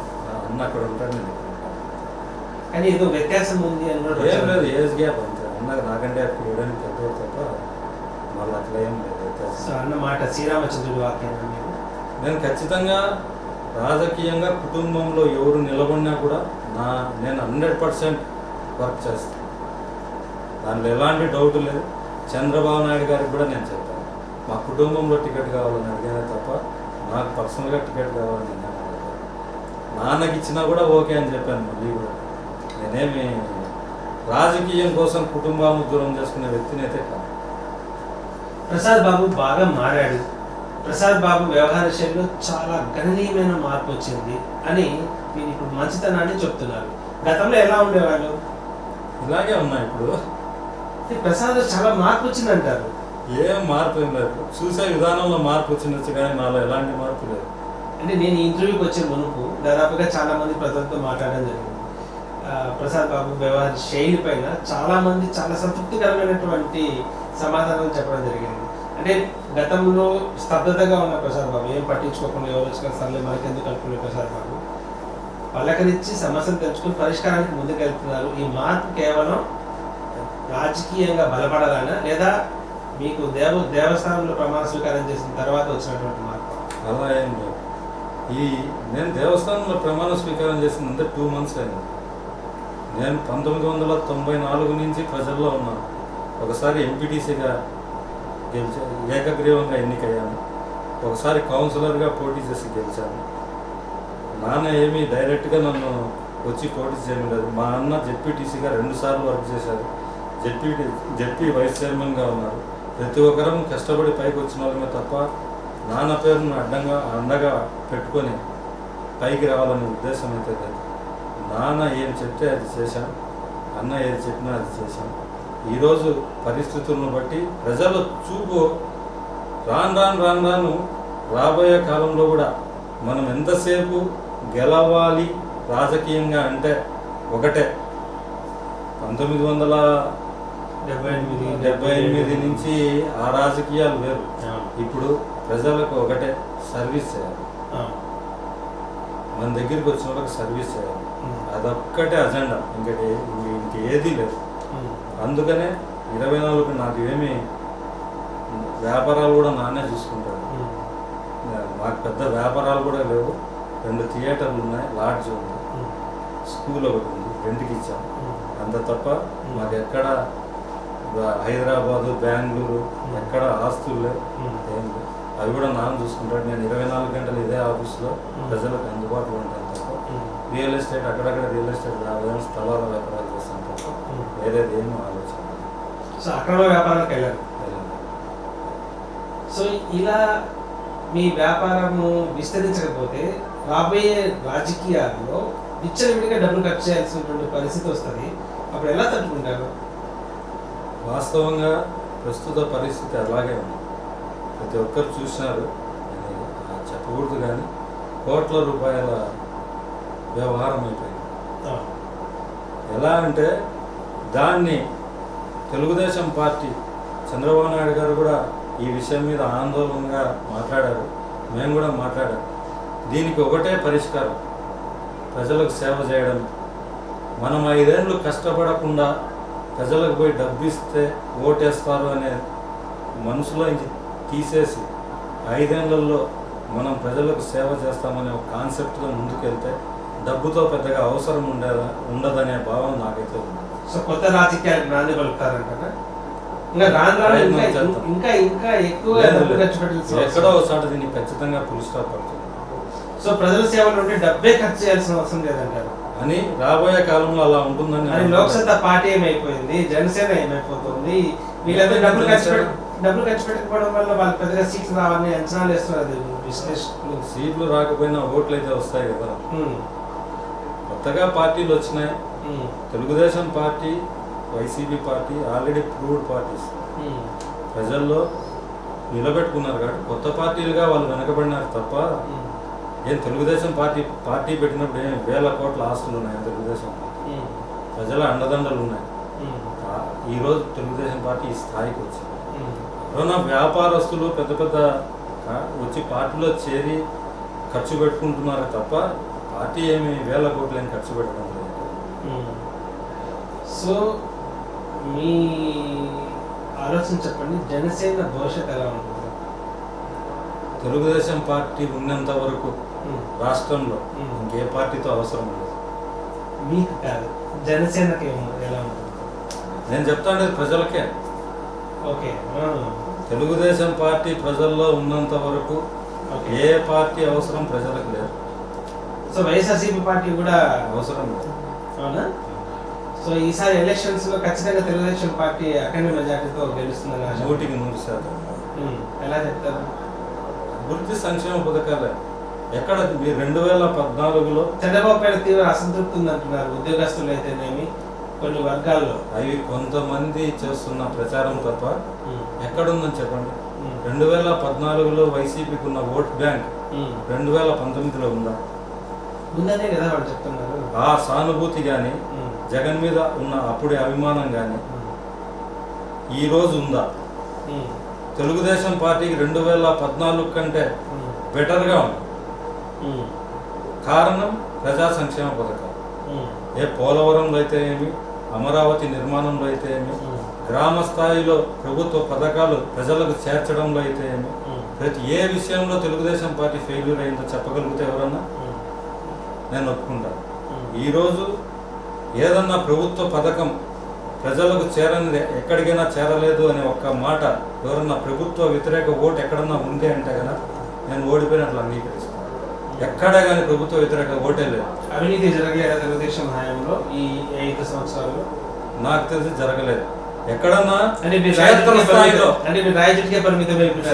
క్షేత్ర స్థాయిలో అవినీతి జరిగింటుంది, నేనేం కాదని చెప్పను. కానీ ప్రభుత్వ స్థాయిలో హై లెవెల్లో ప్రజల సంక్షేమ పథకాల్లో అవినీతి జరిగిందంటే నేనైతే సంక్షేమ పథకాల్లో కాదు, ఏదైనా ఒక ప్రాజెక్ట్ ఇవ్వడం, పర్సెంటేజ్లు తీసుకోవడం. సాక్షాత్తు చంద్రబాబు కొడుకు లోకేష్ బాబుకి పర్సెంటేజ్ మినిస్టర్ అంటున్నారు. సో ఎన్ని ఉదాహరణలు ఉంటే ఆ పేరు వస్తుందంట. మీరు ఒక లాజికల్గా ఆలోచించారు. నరేంద్ర మోడీతో 2 ఏళ్ళ నుంచి 3 ఏళ్ళ నుంచి వైరం పెట్టుకోండి, రాష్ట్రానికి ఏమి చేయలేదనే ఉద్దేశం. అలా రాష్ట్రంలో చంద్రబాబు నాయుడు గారు కానీ మా మినిస్టర్ లోకేష్ బాబు గారు అయితే ఏమి ఇలా అవినీతికి పాల్పడితే నరేంద్ర మోడీ గారు గమనం ఉంటారా? అదే ఈ నెక్స్ట్ ఎలక్షన్స్ లో ఈ 2019లో చంద్రబాబు లోకేష్ జైలు పంపిస్తామని చెప్తున్నారు. ఎందుకు? తప్పు చేసింటే ఇప్పుడు పంపించండి. మీరు తప్పు చేసింటే ఇప్పుడు పంపించండి. ఎప్పుడో మీరు వస్తే అన్ని స్టేలు తెచ్చుకున్నారు, 18 కేసుల్లో స్టేలు ఉన్నాయి, అవన్నీ వెకేట్ అయిపోతాయి. మొత్తం మళ్ళీ ప్రధానమంత్రి చంద్రబాబు నాయుడు గారా నరేంద్ర మోడీనా? నీకు భారతదేశంలో అత్యున్నత పదవి ఉండే నరేంద్ర మోడీ గారు, ఆయన ఏమనుకుంటే చేయలేరు. చంద్రబాబు నాయుడు నిజంగానే అవినీతి చేసింటాడని వాళ్ళు నమ్ముతుంటే మీరెందుకు యాక్షన్ తీసుకోవడం లేదు? ఏ ముఖ్యమంత్రులు ఎవరిని ఎక్కడ అరెస్ట్ చేయలేదా? ఊరికే ఏమీ చేయలేక ఓట్లు సాధించుకోవాలనే ఆశతో చంద్రబాబు నాయుడు మీద ఊరికే బురద పూస్తున్నారు తప్ప, నీకు తప్పు చేసింటే శిక్షించండి. నీకు అధికారం లేకపోతే కదా ఈరోజు చేయకుండా ఉండేదానికి. రాబోయే కాలం ఎందుకు? నువ్వు రాబోయే కాలంలో ప్రధానమంత్రి కంటే పెద్ద పదవి ఏం చేపట్టడం లేదు కదా. ఇప్పుడుండే పదవి మళ్ళా వస్తుందని అనుకుంటున్నారు మీరు. అలాంటప్పుడు ఇప్పుడే యాక్షన్ తీసుకోండి. తప్పు చేసింటే ఎందుకు తీసుకోవడం లేదు? లక్షల కోట్ల దుర్వినియోగం జరగలేదు, 100% జరగలేదు. వాళ్ళ చంద్రబాబు నాయుడు గారు ఉంటే వీళ్ళ ఆటలు సాగవనే ఉద్దేశంతో, వాళ్ళు చేయాలనుకునే అవినీతి జరగదనే ఉద్దేశంతో చంద్రబాబు నాయుడు లేకుండా చేయాలి. చంద్రబాబు నాయుడు గారు ఫీల్డ్లో లేకపోతే భారతదేశంలో బీజేపీని ఎదుర్కొనే శక్తి ఏ నాయకుడికి లేదు, ఒక్క చంద్రబాబు నాయుడు గారికే ఉందనే ఉద్దేశంతో చంద్రబాబు నాయుడిని టార్గెట్ చేశారు. కానీ ఎన్నో సమస్యలను ఎదుర్కొని విజయం సాధించిన వ్యక్తి చంద్రబాబు నాయుడు గారు. ఆ వ్యక్తిని ఏమీ చేయలేరు, రాజకీయంగా పతనం చేయలేరు. వాళ్ళు ఎంత బంతిని బలంగా నేల కొడుతున్నారో అంతకంటే స్పీడ్గా భారతదేశంలో రాజకీయ బలమైన శక్తిగా చంద్రబాబు నాయుడు గారు ఎదుగుతారు. సో ఇప్పుడు 18 కేసుల పైన స్టే అనేది నిజమంటారా కాదంటారా? స్టే న్యాయపరంగా నీకు ఎలాంటి అవకాశం ఉన్నా నరేంద్ర మోడీ వదులుతాడా? మీరు ఒకటి చెప్పండి. నేను ప్రజలకు కూడా అడుగుతున్నాను. చంద్రబాబు నాయుడు అదే జగన్మోహన్ రెడ్డిని 16 నెలలు జైల్లో ఉంచిన వాళ్ళ యొక్క అంతర్గత ఒప్పందంతో జగన్మోహన్ రెడ్డిని ఎందుకు సమర్థిస్తున్నాడు మోడీ? అంతర్గత ఒప్పందం వాళ్ళ మధ్య జరిగింది. రాష్ట్రంలో చంద్రబాబు ఖచ్చితంగా తెలుగుదేశం పార్టీని భూస్థాపితం చేయాలన్న లక్ష్యంతో జగన్ ఒకవైపు, కేంద్రంలో బీజేపీ కూడా పథకాలు రచించి జగన్ ఇక్కడ ఆయుధంగా వాడుతుంది. సో మీరు అన్నట్లు జగన్మోహన్ రెడ్డి పైన కేసులు ఉన్నాయి, దాదాపు 1 లక్షల కోట్ల రూపాయల ఆరోపణలు ఉన్నాయి. అలాంటిది కూడా పక్కన పెట్టేసి బీజేపీ వాళ్ళతో కలుస్తుందండి. అంటే మోడీలో నిజాయితీ లేదనేదా మీ ఉద్దేశం? 100% లేదు. మోడీ గారికి నిజాయితీ లేదనే దానికి కారణమే తిరుపతిలో బహిరంగ సభలో అతను చెప్పిన హామీలు అయితే ఏమి, అతను ఆంధ్ర రాష్ట్రానికి ఇచ్చిన హామీలు అయితే ఏమి, తరువాత చంద్రబాబు నాయుడు గారి మీద కసితో అతను ఆంధ్రప్రదేశ్కి చేసిన నష్టం అయితే ఏదో కానీ దాన్ని చూసిన ఏ ప్రజలు, నాకు తెలిసి ఏ ఓటరు కూడా నరేంద్ర మోడీ నిజాయితీ పడని చెప్పనే చెప్పారు. అలాంటి వ్యక్తితో వైసీపీ మిలాఖత్ కావడం వల్ల పూర్తిగా నష్టపోయింది. ఈరోజు మాకు మైనార్టీల్లో అంత బలమైన అండ, రాయచోటు మేము ప్రచారానికి పోతే మైనార్టీల్లో మాకు అంత బలమైన మద్దతు లభించిన కారణం కూడా అదొక కారణం. సో అంశాన్ని మీ ప్రజల్లోకి విజయవంతంగా తీసుకుని వెళ్ళారా? విజయవంతంగా తీసుకొని పోవాల్సిన అవసరమే లేదు. ప్రజలు ప్రతి ఒక్కరూ గమనిస్తూనే ఉన్నారు. రాష్ట్రంలో సెంట్రల్లో ఏం జరుగుతుంది, ఏ పార్టీ ఎవరితో మిలాఖత్ అవుతుంది, ఎవరిని కలుస్తున్నారు, ఎవరిని ఇబ్బంది పెట్టడానికి వీళ్ళు కలయిక, ఇవన్నీ కేసీఆర్ గారు ఆంధ్రప్రదేశ్ ప్రజలను అలా తిడితే వాళ్ళతో కూడా మిలాఖత్ అయ్యారు. ఇలాంటివన్నీ ప్రజలు గమనిస్తున్నారు. ఖచ్చితంగా ఇవన్నీ తెలుగుదేశం పార్టీకి అనుకూలంగా మారబోతున్నాయి.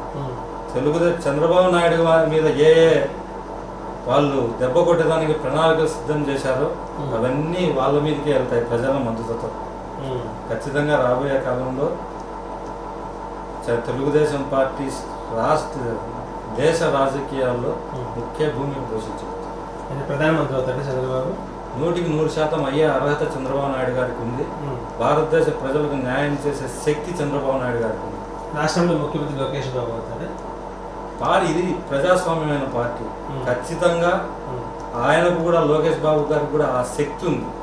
ఈరోజు ఆయన పంచాయతీరాజ్ శాఖ మంత్రిగా, ఐటీ శాఖ మంత్రిగా రాష్ట్రానికి ఇంత చిన్న వయసులో ఎంత మేలు చేశాడో. 24,000 కిలోమీటర్ల సిమెంట్ రోడ్లు మనకు స్వాతంత్రం వచ్చినప్పటి నుంచి భారతదేశంలో ఏ రాష్ట్రంలో కూడా ఇంత అభివృద్ధి చెందినమో చూపించాము. 24,000 కిలోమీటర్ల సిమెంట్ రోడ్లు ఇచ్చారు గ్రామీణ ప్రాంతంలో. ఒక్క రాయచోటి నియోజకవర్గంలో 1237 కిలోమీటర్ల సిమెంట్ రోడ్ వేశారు. ఇదంతా అభివృద్ధి కాదా? ఇదంతా ప్రతిపక్షాలకు కనిపించడం లేదా? లోకేష్ బాబు గారి శక్తియుక్తులు కనిపించడం లేదా? కొన్ని మాటలను తీసుకొని రాజకీయంలో కొత్తగా వచ్చిన వాళ్ళు కొన్ని చిన్న చిన్న తప్పులు తొలిగితే దానిలో తీసుకొని ప్రజల్లో తక్కువగా చూపించాలనుకుంటే ఏ ప్రజలు దాన్ని యాక్సెప్ట్ చేయరు. లోకేష్ గారు బాబు ఖచ్చితంగా గొప్ప నాయకుడు కాబోతున్నారు. ఆల్రెడీ ప్రూవ్ చేసుకున్నాను. ఎన్నిసార్లు కలిసారు లోకేష్ బాబు మీరు? నేను దాదాపు 20-30 సార్లు కలిసాను. ఎలా అనిపిస్తుంది ఆయన వ్యవహార శైలి చంద్రబాబుతో ఆయనతో పోల్చుకుంటే ఎలా అనిపిస్తుంది? ఆ ఏజ్ గ్యాప్ చంద్రబాబు నాయుడు దగ్గరికి మేము పోయేటప్పుడు ఒక దాంతో పోతాం. లోకేష్ గారి దగ్గర అదే పోతే అతను మమ్మల్ని దగ్గరికి తీసుకునే తీరు మాతో మాట్లాడి టైం స్పెండ్ చేసే తీరు నేను ఎప్పుడు ఊహించలేని కూడా లేదు. అంతసేపు కూర్చొని మాట్లాడతాడు. ప్రజల సమస్యలు మనం ఏం చేస్తే మంచి జరుగుతుంది ప్రజలకు 24 గంటలు ప్రజల గురించి ఆలోచించే వ్యక్తి లోకేష్ బాబు. సో నాయకత్వ లక్షణాలు పుష్కలంగా ఉన్నాయంట. 100% ఉన్నాయి. చంద్రబాబు నాయుడు గారు ఆషామాషిగా ఎవరికి పదవులు ఇవ్వరు. వాళ్ళ శక్తి యుక్తులను గుర్తించిన తర్వాతే పదవిస్తారు. మరి అంత శక్తియుక్తులు ఉన్నటువంటి జూనియర్ ఎన్టీఆర్ ఎందుకు దూరం పెట్టాల్సి వచ్చింది? ఎవరు దూరం పెట్టారు? చంద్రబాబు. ఎవరు చెప్పారు మీకు? జరుగుతుంది అదే కదా. ప్రచారంలోకి కూడా రాలేదు. ఎందుకు రాలేదు? ఇంకా చిన్న వయసులోనే ఎన్టీఆర్ గారి ప్రచారాన్ని తెలుగుదేశం పార్టీ వినియోగించుకుంది. ఈ 2019 ఎలక్షన్స్ గురించి 2019 ఎలక్షన్లో సినిమా షెడ్యూల్ బిజీల వల్ల తప్ప దూరం తప్ప వేరే దూరం లేదు. ఖచ్చితంగా నందమూరి తారక రామారావు కూడా తెలుగుదేశం పార్టీలో ఉన్నాడు. అతని అభిమానులు ప్రతి ఒక్కరు కూడా తెలుగుదేశం పార్టీకే చేస్తున్నారు. ఖచ్చితంగా ఎన్టీఆర్ కుటుంబం తెలుగుదేశం పార్టీ తరఫునే ఉంది. ఆ గ్యాప్ ప్రతిపక్షాలు కాని వాళ్ళు చేస్తున్న ప్రచారం తప్ప ఎన్టీఆర్ గారి కానీ చంద్రబాబు నాయుడు గారి కానీ లోకేష్ బాబు గారి వీళ్ళ ముగ్గురికి లేని సమస్యలు బయట ఉండే వాళ్ళు ఎక్కువ చర్చించుకుంటున్నారు. అంతే తప్ప ఏమీ లేదు. సో మంగళగిరిలో లోకేష్ బాబు ఖచ్చితంగా ఓడిపోతాడు అన్న ధీమా వ్యక్తం చేస్తుంది వైఎస్ఆర్సీపీ. వాళ్ళు ఎక్కడ తెలుగుదేశం గెలుస్తుందని ధీమా వ్యక్తం చేస్తాను చెప్పండి. అంటే అలా ఇంకా ఎంత డబ్బులు పంచినా అక్కడ గెలిచేది మేమే అన్నది చెప్తుంది. తెలుగుదేశం పార్టీ డబ్బులు పంచి గెలవాల్సిన అవసరమే. లోకేష్ బాబు సాక్షాత్తు అక్కడ డబ్బులు పంచుతూ కూడా మా దగ్గర దొరికిపోయాడు అనేది కూడా వాళ్ళ ప్రచారం. అబద్ధం. వాళ్ళకు 100 కోట్లు వాళ్ళు ఖర్చు పెట్టి వచ్చింది తప్ప ఏ రోజు తెలుగుదేశం పార్టీలో ఈరోజు మాట్లాడటంలో తెలుగుదేశం పార్టీలో ఉన్నాము ఇంకా రాజకీయంగా ఉండగలుగుతున్నాము అన్నా కూడా మా దగ్గర ఆ డబ్బు లేకపోయినా కూడా మేము రాజకీయంగా ఉండగలుగుతున్నాం అంటే తెలుగుదేశం పార్టీ వల్ల. మీరు ఓకే 100 కోట్లు మీ దగ్గర లేకపోవచ్చు, మీ నాయకుల దగ్గర ఉన్నాయి. మీ దాదాపుగా 10,000 కోట్ల పైచిలకు చంద్రబాబు ఈ ఎలక్షన్స్ లో ఖర్చు పెట్టాడు అని చెప్పి ప్రచారం చేస్తుంది వైఎస్ఆర్సీపీ. 10,000 కోట్లు ఖర్చు పెట్టాల్సిన అవసరం ఏముంది?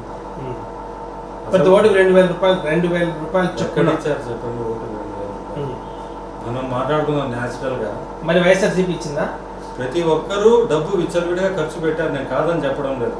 ఎక్కడ నాయకులకు వాళ్ళకి అందుబాటులో ఉండి వాళ్ళ ఆర్థిక స్తోమతను పెట్టి ఖర్చు పెట్టారు తప్ప పార్టీ ఎక్కడా ఖర్చు పెట్టలేదు. అంటే నాయకులైనా ఇప్పుడు అభ్యర్థులు ఖర్చు పెడితే అది పార్టీ పెట్టినట్లు కదా. ఎట్లా ఇప్పుడు నాకు 10 రూపాయలు ఉంటే నేను 5 రూపాయలు ఖర్చు పెట్టుకుంటాను. నేను ఎలక్షన్లో గెలవాలని పట్టుదలతో నేను ఏదో నిజాయితీగా ఉండి నేను కూర్చుంటే నాకు ఓట్లు ఖర్చు కదా. మొత్తం ఓవరాల్ 10,000 కోట్లలో ఇట్లా అభ్యర్థులు ఖర్చు పెట్టుకుంటే ఇప్పుడు తెలుగుదేశం పార్టీకి ఒక లిమిట్ ఉంది. దాన్ని దాటి ఆ పరిధి దాటి ఎప్పుడు పోదు. ప్రజల మనసుల్లో తెలుగుదేశం పార్టీ ఉన్నంత వరకు తెలుగుదేశం పార్టీకి అవసరం రాదని అనుకుంటున్నాను. మరి వచ్చింది కదా ఈ ఎన్నికల్లో ప్రత్యక్షంగా చూస్తున్నారు, ఆధారాలు కూడా చెప్తున్నారు.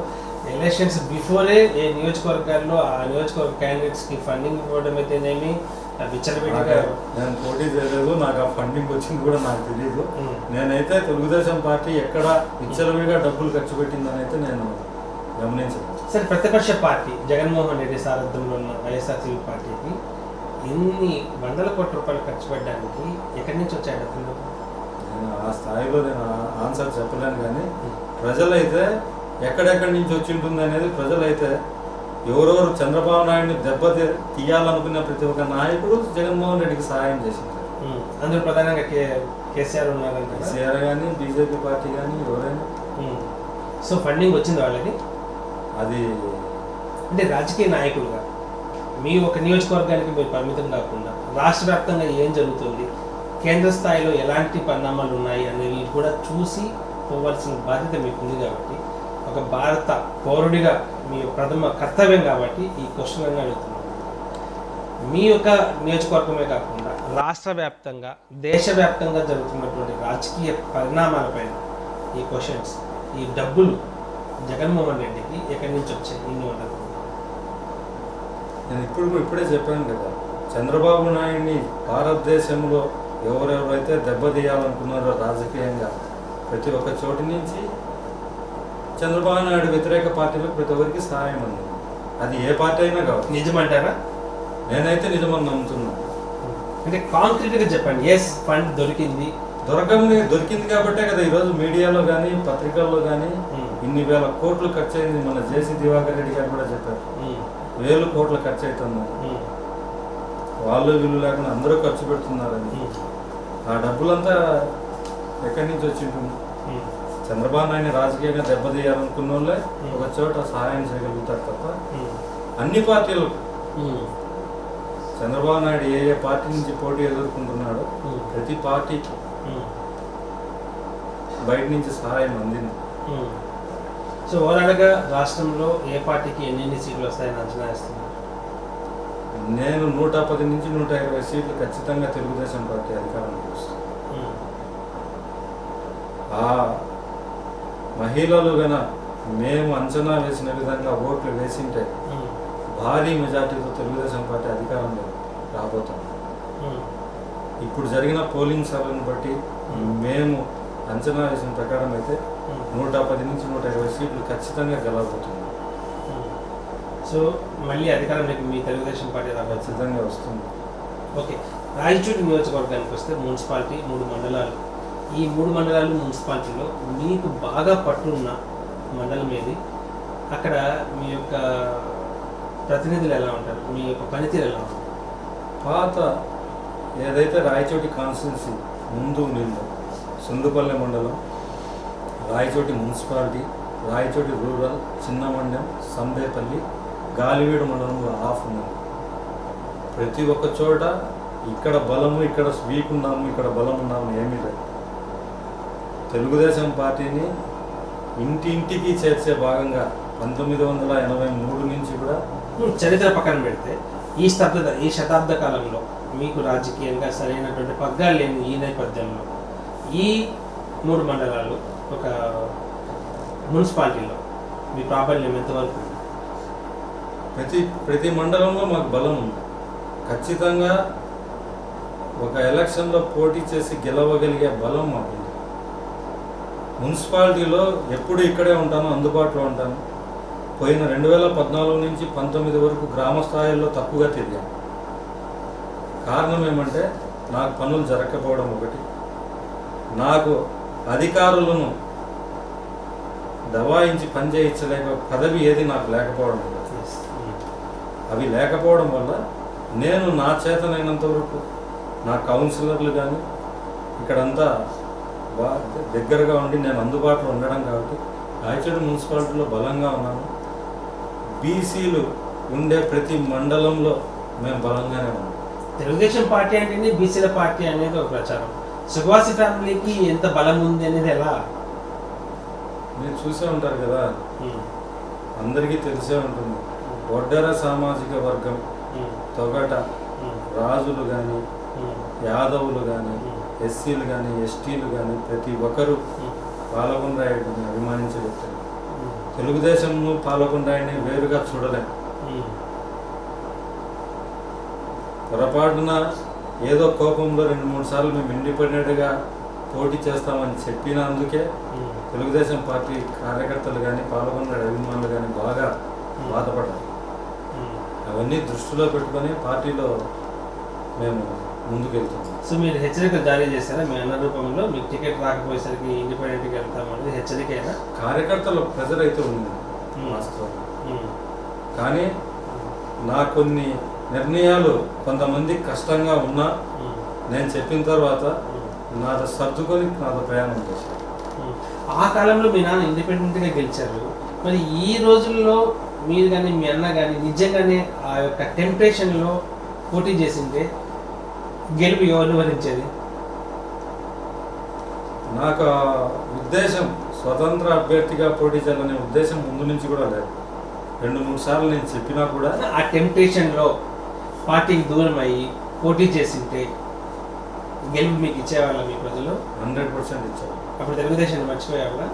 తెలుగుదేశాన్ని మర్చిపోయేవాళ్ళు కాదు, నేను అది చెప్తా ఉండేది. తెలుగుదేశం పార్టీలో టికెట్ రాలేదు కాబట్టి పాల్గొండాడికి మద్దతు ఇచ్చేవాళ్ళే కాదు, పాల్గొండాడి కుటుంబానికి మద్దతు ఇస్తారు తప్ప నేను తెలుగుదేశం పార్టీకి దూరం అయిపోయాను కాదు. నా పాయింట్, మీకు తెలుగుదేశం పార్టీ మీ కుటుంబానికి 2019లో టికెట్ కేటాయించకపోవడం వల్ల మీ అన్న ఓపెన్గా ఛాలెంజ్ చేయడం జరిగింది. నేను ఇండిపెండెంట్గా పోటీ చేస్తాను అని కూడా చెప్పడం జరిగింది. సో అందులో భాగంగా ఆ ఆవేశాన్ని అలా కంటిన్యూ చేసింటే, మీరు పోటీ చేసింటే మీరు ఖచ్చితంగా గెలిచి ఉండేవాళ్ళు. అప్పుడు తెలుగుదేశాన్ని మర్చిపోయేవాళ్ళ ప్రజలు? తెలుగుదేశాన్ని మర్చిపోతారు అంటే మీరు గెలిచారంటే మర్చిపోయినట్లే కదా. అదే అట్లా అవుతుంది. తెలుగుదేశం పార్టీకి ఉండే ఓట్లు తెలుగుదేశం పార్టీకి ఖచ్చితంగా ఉన్నాయి. గెలిచే మెజార్టీ వచ్చింది అంటే మీరు పార్టీలో చీలిక చేసి అధిక ఓటర్లు మీకు వేస్తేనే కదా మీరు గెలుస్తారు. మా నమ్మకం అది. మేము గెలుస్తామనే నమ్మకం మాకుంది. ఖచ్చితంగా మేము ఈ 38 ఇయర్స్లో మాకు ప్రజలకు ఉండే సంబంధాలను బట్టి మా అంచనా, ప్రజలు ఎలా తీర్పిచ్చిండే వాళ్ళో నేనైతే ఎక్స్పెక్ట్ చేయలేను. కానీ నాకైతే నమ్మకం మా కుటుంబానికి అండగా ప్రజలు మమ్మల్ని అభిమానిస్తారు, మమ్మల్ని ఖచ్చితంగా అభిమానించి ఓటేస్తారనే నమ్మకం మాకు ఉంది. కాబట్టి మేము ఆ నిర్ణయం తీసుకోవాలనుకుంటున్నాం. సో ఆత్మ శరీరం రెండు పాల్గొనడానికి తెలుగుదేశం పార్టీ ప్రజలు అని చెప్తున్నారు మీరు. తెలుగుదేశం పార్టీ మిమ్మల్ని ఈ 2019లో గుర్తించలేదు, అవసరానికి తగ్గట్టుగా మిమ్మల్ని హక్కువ చేర్చుకుంది. రాబోయే ఎన్నికల్లో ఇదే వ్యవహార శైలి తెలుగుదేశం పార్టీ అవలంబిస్తే ఏం చేస్తారు? ఖచ్చితంగా కఠినమైన నిర్ణయం తీసుకుంటాం. అది ఎంత కఠినమైన నిర్ణయమైనా తీసుకుంటాం. కారణం ఏమంటే రాజశేఖర రెడ్డి ముఖ్యమంత్రి అయినప్పటి నుంచి ఈ రోజుకి వరకు దగ్గర 15 ఏళ్ళు అయింది. రాజశేఖర రెడ్డి మొదటిసారిగా ముఖ్యమంత్రి అయినప్పుడు నాన్న రాయచోటి ఎమ్మెల్యేగా ఉన్నారే కానీ ఏ అభివృద్ధి కార్యక్రమంలో కానీ ప్రభుత్వ సంక్షేమ పథకాల్లో మమ్మల్ని రానిలేదు. పేర్లు కూడా వేసేవాళ్ళు. మార్కెట్ యార్డ్లో ఒక మీటింగ్ పోయిన దానికి ఆయన మీద హత్యాయత్నం చేశారు, తిరగబడ్డారు, గన్మ్యాన్ కాల్పులు జరిపారు. ఇన్ని జరిగాయి. ఆ రోజు నుంచి ఈ రోజు వరకు ప్రభుత్వం తరపున మాకు ఏదన్నా అభివృద్ధి సంక్షేమ కార్యక్రమాలు మొన్న 5 ఏళ్లలో రమేష్ రెడ్డి గారు ఇన్ఛార్జ్గా ఉన్నారు కాబట్టి నాకు అవకాశం రాలేదు. నాకు ఈ 15 ఏళ్ల కాలంలో ఎలాంటి అవకాశం రాలేదు. ఇంకా రాబోయే 5 ఏళ్ల కాలంలో కూడా నాకు అవకాశం రాకపోతే నేనైతే కఠిన నిర్ణయం తీసుకుంటాను. పార్టీ నాకు అలా చేయదని ప్రగాఢంగా నమ్ముతున్నాను. ఖచ్చితంగా నేనైతే నాకు అన్యాయం జరగదని అయితే 100% భావిస్తున్నా. జరిగితే మటుకు నేను నిర్ణయం తీసుకున్నాను. సుఖవాసి ప్రసాద్ బాబు అనే మీరు భారత రాజ్యాంగ నిర్మాణం ద్వారా శాసనసభకు ఎన్నికై ప్రమాణ స్వీకారం చేస్తారన్న నమ్మకం మీకుందా?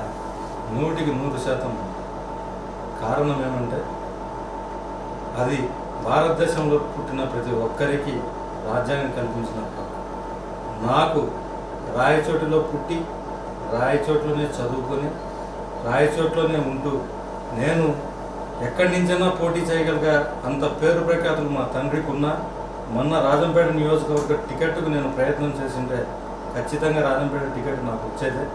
కానీ రాయచోటి నియోజకవర్గ ప్రజల మీద ఉండే ప్రేమ, వాళ్ళు నన్ను అభిమానించే తీరు, ఇవన్నీ దృష్టిలో పెట్టుకొని రాయచోటి ఖచ్చితంగా రాబోయే కాలంలో నేను శాసనసభకు పోటీ చేసి ఖచ్చితంగా రాయచోటిని అభివృద్ధి పదంలో తీసుకుపోయేందుకు కానీ నేను ఖచ్చితంగా కృషి చేస్తాను.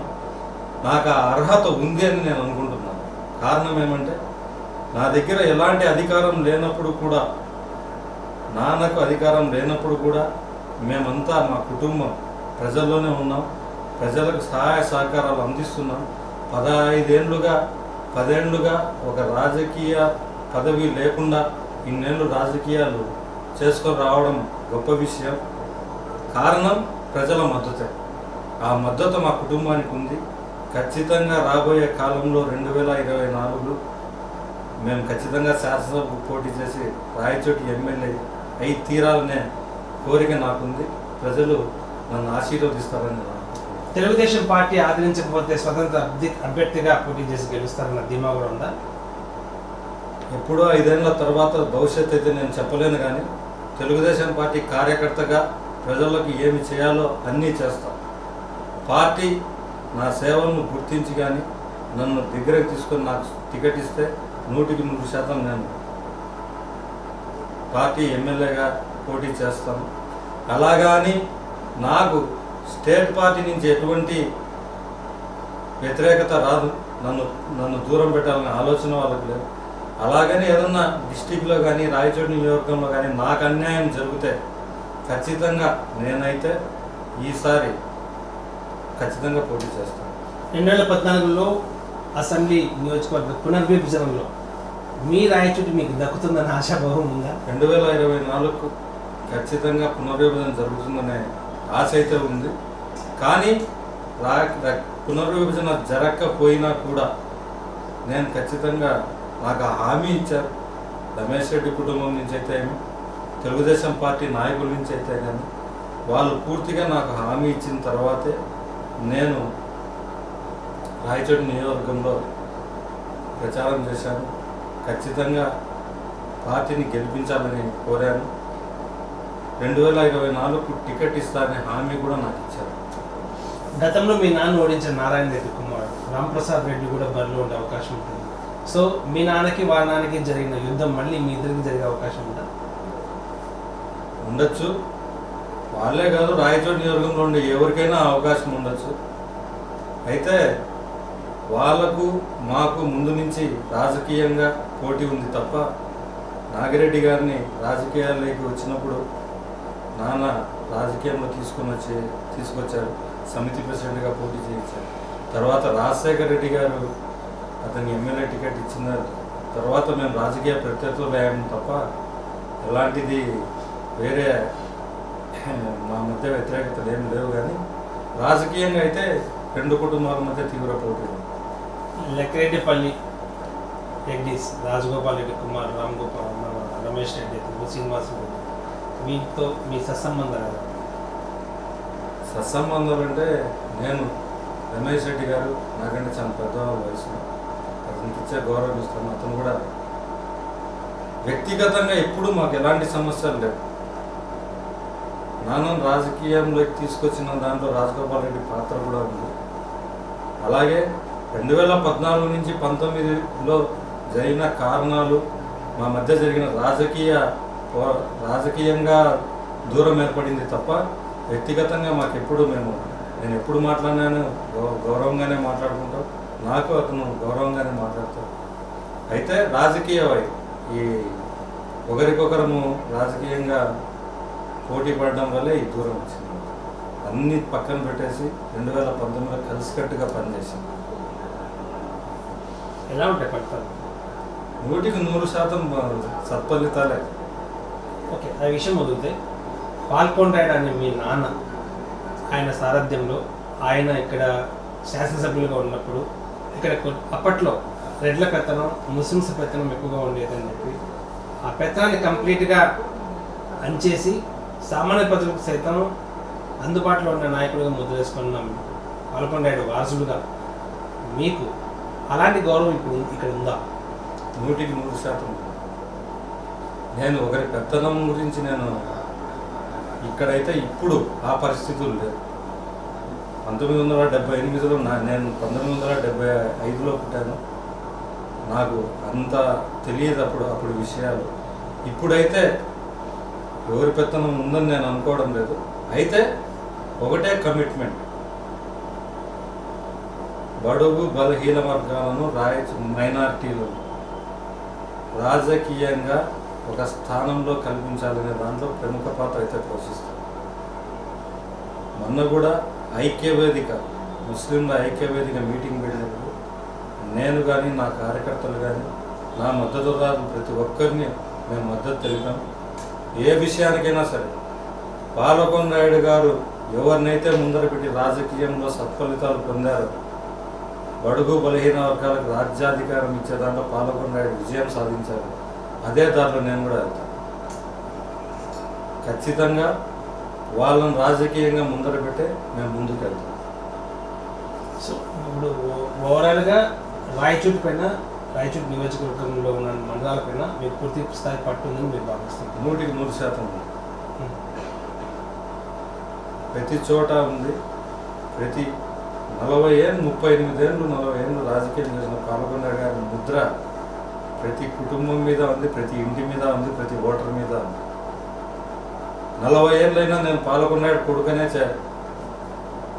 మేము పోతూనే వాళ్ళ ముఖంలో మా మీద కనిపించే ప్రేమ మమ్మల్ని రాజకీయంగా ముందుకు పోయేదానికి దోహదపడతారు.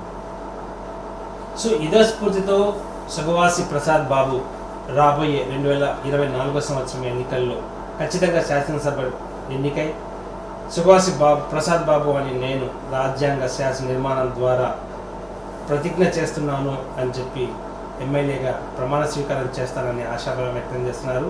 అదేవిధంగా రాయచూటి నియోజకవర్గంలో ఉన్న ప్రజలు మా వెంటే ఉన్నారు, మా కుటుంబానికి పూర్తిగా మద్దతు ఇస్తారు. ఇక్కడ ఏదైనా వేరే పోటీ ఉంటే అది కేవలం రాజకీయ వేరమే తప్ప వ్యక్తిగత కక్ష కాదు అని చెప్పి చాలా స్పష్టంగా చెప్తున్నటువంటి పరిస్థితి. For more videos, subscribe to iDream. And loads of fun entertainment and content, do watch iDreams. Do subscribe iDream Media. దయచేసి iDreams మీరు సబ్స్క్రైబ్ చేయాల్సిందిగా నేను కోరుతున్నాను. I am Dr. Nayak, DT Nayak. For more videos, please subscribe to iDream. Please subscribe iDream News. Please subscribe iDream. Please subscribe iDreams. మీరు చూస్తున్నారు iDream News.